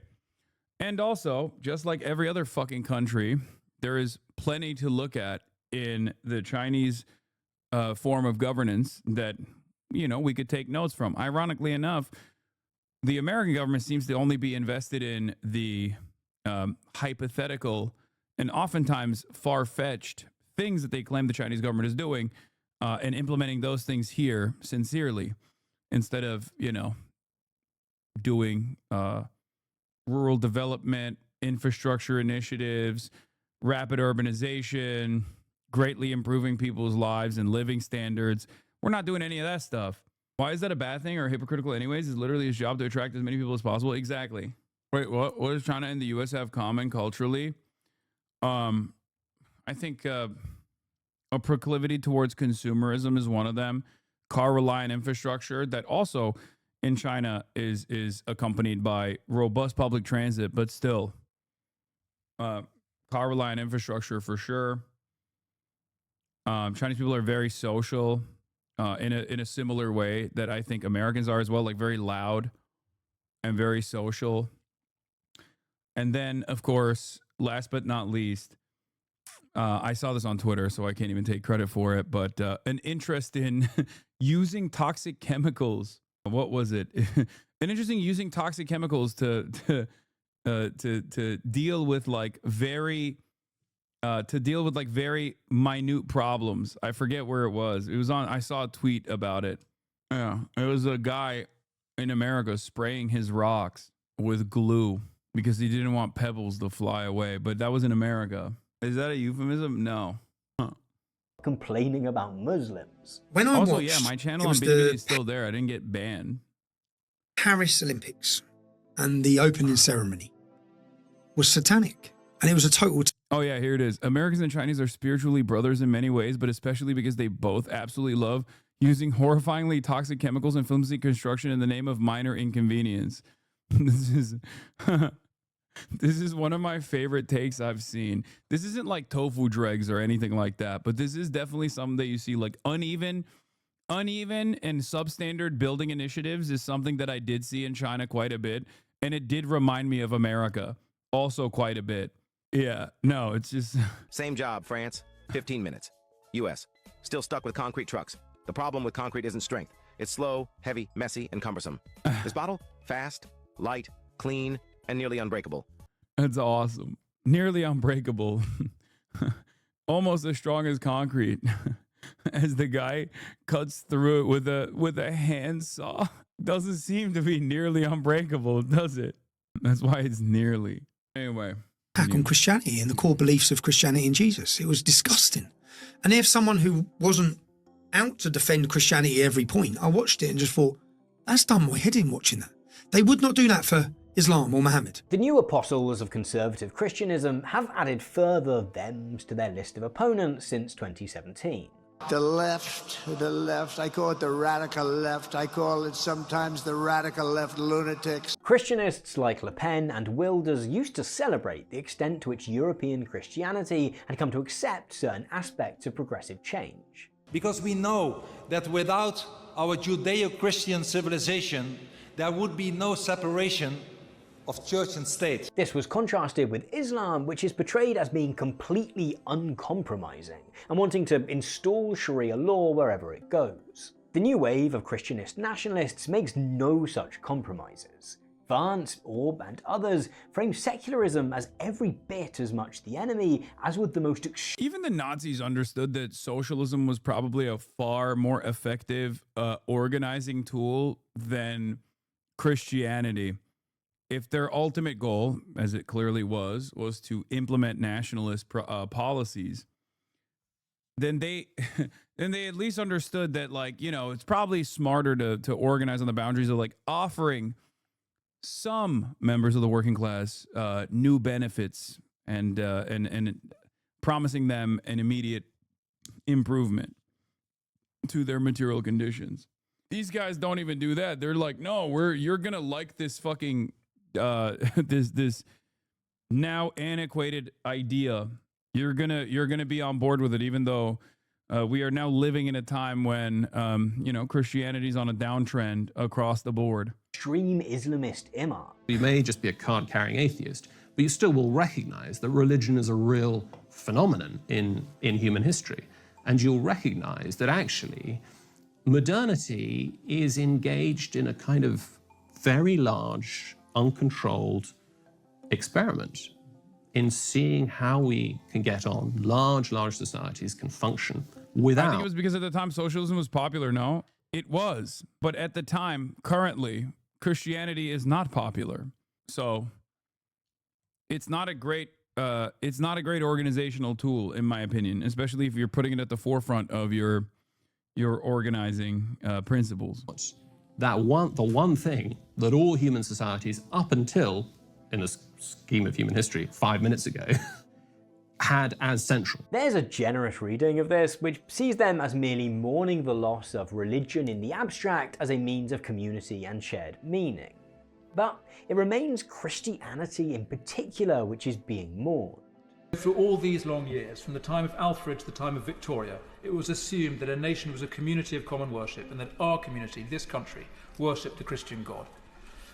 Then in the 20th century, another idea arose, that it is possible for a country to be neutral about God, that the public space, the public square was empty of any metaphysics, that the route to freedom lay through the desert of materialism and individual reason, no hell below us, above us only sky. Furthermore, Christianist nationalism is conservative Christianist nationalism. Liberal Christianity appears in these conversations as an oxymoron. My final claim is progressivism and Christianity are at odds. The result is that the obsession... Yeah. OG fascists saw the utility of social democracy for a select ethno-racial minority to protect capital. Fascists today are trying to replace the social democracy with a religious state. Yeah. And it's also not even hiding that it's like hyper-capitalist. The reason why liberalism is failing is not because of woke. Liberalism is failing because it is first and foremost beholden to defending capitalism. That's the reason why liberalism is failing. So even, not to give the racists like, any sort of propaganda tips here, but the reality of the matter is, the reason why I genuinely believe these kinds of initiatives will be abject failures is because they do not even try to make it seem as though they are trying to redesign society in a way that benefits the working class at a time when people are desperate for an alternative that benefits the working class, because they realize that capitalism does not benefit the working class. Even though our education in the West is utterly devoid of any sort of socialist alternative being brought up, unless you go to like college and maybe take like advanced courses, you're rarely ever going to hear a socialist perspective unless you tune into twitch.tv/Hasanabi at times. Or, I don't know, you had like very cool parents and you read some books that other people can't even purchase. But ultimately, it's a very rare thing. And even then, people recognize that the current situation is just like untenable. It doesn't work. With the UK or the US or wherever else being a Christian nation becomes a roundabout way of declaring Open that country Presence, to thank be you for a conservative sponsoring the nation. PBS To Pike not Broadcasting be a Service with conservative 25 is to be in some gifted way subs. other, an enemy within. The threat that I worry the most about vis-a-vis Europe is not Russia, it's not China, it's not any other external actor.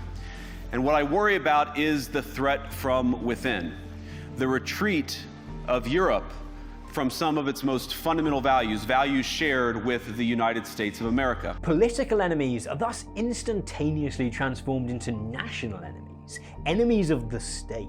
And yet, where proponents of the mainstreaming of Christianism really differ from their European forebears is in the renewed focus on the us part of the equation. Conservatives clearly see Christianity as having the potential to give new energy to their movement. At its most basic, hope is that finding some common mythos might serve as a coagulant to a movement which is hyper-prone to splits and defections. I'll be resigning from office with my last day being January 5th, 2026. My woke queen.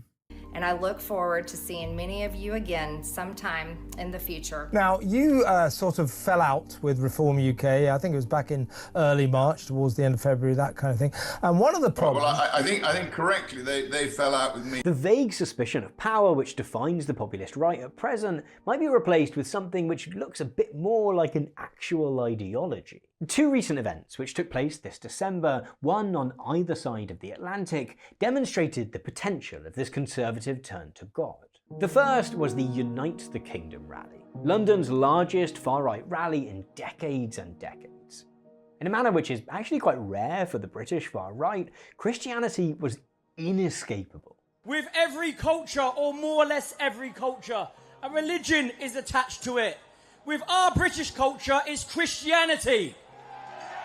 Yeah, it's really funny because they'll be like, like they'll start this conversation by being like, Islam is not is not working in the UK in it, right? Islam is not compatible with British culture. They're far too regressive, yeah. And then you ask them what their worldview looks like how they would redesign society, and it's literally what they suspect the average Muslim believes, which the average Muslim doesn't believe those things, by the way. But they what they think the average fundamentalist Muslim believes, they unironically believe it just has a Christian patina on it. Yeah, Islamic law doesn't work in a fucking UK, lad. Why doesn't it work? They want to fucking dominate the ladies.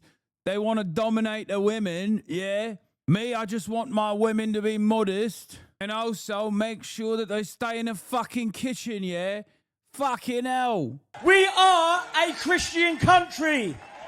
We want to do we don't want to do Islamic style regression. We want to do Christian style regression. We adhere to Christian values, principles, and morals. People talk about our culture being Christian. They've forgotten that we are constitutionally Christian. What do you think these flags represent? They represent various saints of our country. They are Christian flags. Yeah. Yeah, do you see a crescent on it? No. I fucking don't. No crescent on the flag, yeah? That's bad. That's fucking bad. Whereas putting saints on the flag is good. Demonstrations of Christianity. National anthem is a Christian hymn. They have attacked the family. They've attacked Christianity. They've opened the borders. What a lot of the woke stuff is, it's actually super racist. It's super sexist, and it's it's anti-religion, but only anti-Christian. Why only anti-Christian? That's unfair. A week later came Charlie Kirk's memorial service in Glendale, Arizona. With a lineup dominated by members of the Trump administration, this was perhaps the clearest template yet of how this Christian nationalist fervor might integrate with state power. We will defend this world. We will defend goodness. We will defend light. We will defend virtue. You cannot terrify us. You cannot frighten us. You cannot threaten us. Because we are on the side of goodness. We are on the side of God. One of my favorite Elon Musk moments on Twitter is that he's consistently chirping about declining birth rates in Korea and in Japan as well. And it's like, brother, why do you think that's happening? It's literally because they've designed their society around exactly how you want to make sure America is designed. Xenophobic, anti-immigrant, and horrible hyper-capitalist work culture that makes it virtually impossible to fucking have kids. You literally consistently talk about declining birth rates in the Western world and how dangerous this is. Meanwhile, you want people to work harder, work them to the fucking bone. You don't want to pay them. They have no disposable income, and they have no free time to even fuck. And on top of that, you don't even want migrants to come into the country, even though you yourself are a fucking migrant. What are people supposed to do? I wonder why these things are happening at such an alarming rate in places like Japan and Korea. I wonder why. So I guess I would just say this gathering and God's presence, God's very obvious presence in this room, the presence of Jesus, is a reminder of what we've known for 2,000 years, which is any attempt to extinguish the light causes it to burn brighter. Every single time. This is like an old-time revival, isn't it? An old-time revival. At both events, Christianity, or at least Christianism, was invoked as... It is pretty funny that Trump tries to do this, by the way. He is objectively the Antichrist. He doesn't even try hard. He doesn't even try at all to present himself as a sincere Christian. And yet, I wonder what the qualities are that he represents that really tap into the evangelical base of support that they really admire about Donald Trump. I wonder what it is, because it's certainly not that he even tries to present himself as a godly man. As a source of internal political energy, not something to be opposed to, but to stand for. It also works to graft a history onto a populist right which kind of lacks one. Why did I become a Catholic? I mean, there are all these things that I could point to, but one, I really liked that the Catholic Church was just really old. As the age of non-committal irony passes and people search for sincerity, all this helps to transform MAGA, the Reform Party, and the various insurgent right-wing parties of Europe from relatively young, unknown entities into the inheritors of a 2,000-year Christian legacy. Passing the baton from Trump to Vance or Farage to whomever should follow him can thereby be framed as less significant than it once did. This appeal to Christianity is an attempt to build something bigger and long-lasting. But whether that's likely to work or not seems less certain. Watching conservatives get excited about the prospect of using Christianity to widen and deepen their coalition, it's hard not to see a political faction which is a little bit high on its own supply. Vance and his allies in the US will almost certainly have some success in passing a slate of Christian nationalist policies. And this will be a red rag to the Christian right, who are already besotted with Trump. How much any of this actually appeals to the wider tent which put Trump back in the White House, let alone anyone outside of the MAGA coalition, is another question entirely. Here in Europe, the climb is even steeper. What makes this particular political moment unique is that high-ranking conservatives clearly want to do more than simply co-opt the iconography of Christianity.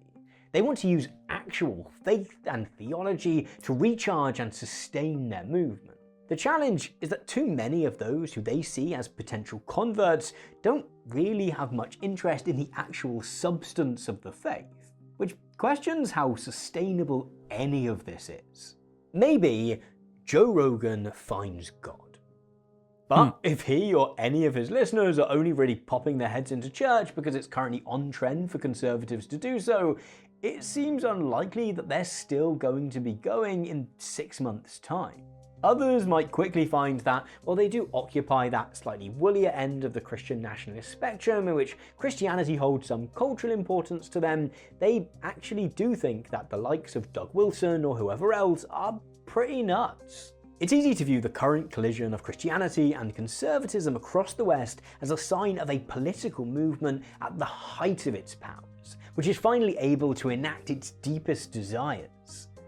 But there's every chance that what we're actually seeing is a movement which is stalling, playing the greatest hits, and which is about to find out that the deafening chorus that they think is singing along with them is really just in their heads. They're just desperately looking for a unifying factor that isn't on its face inherently bigoted.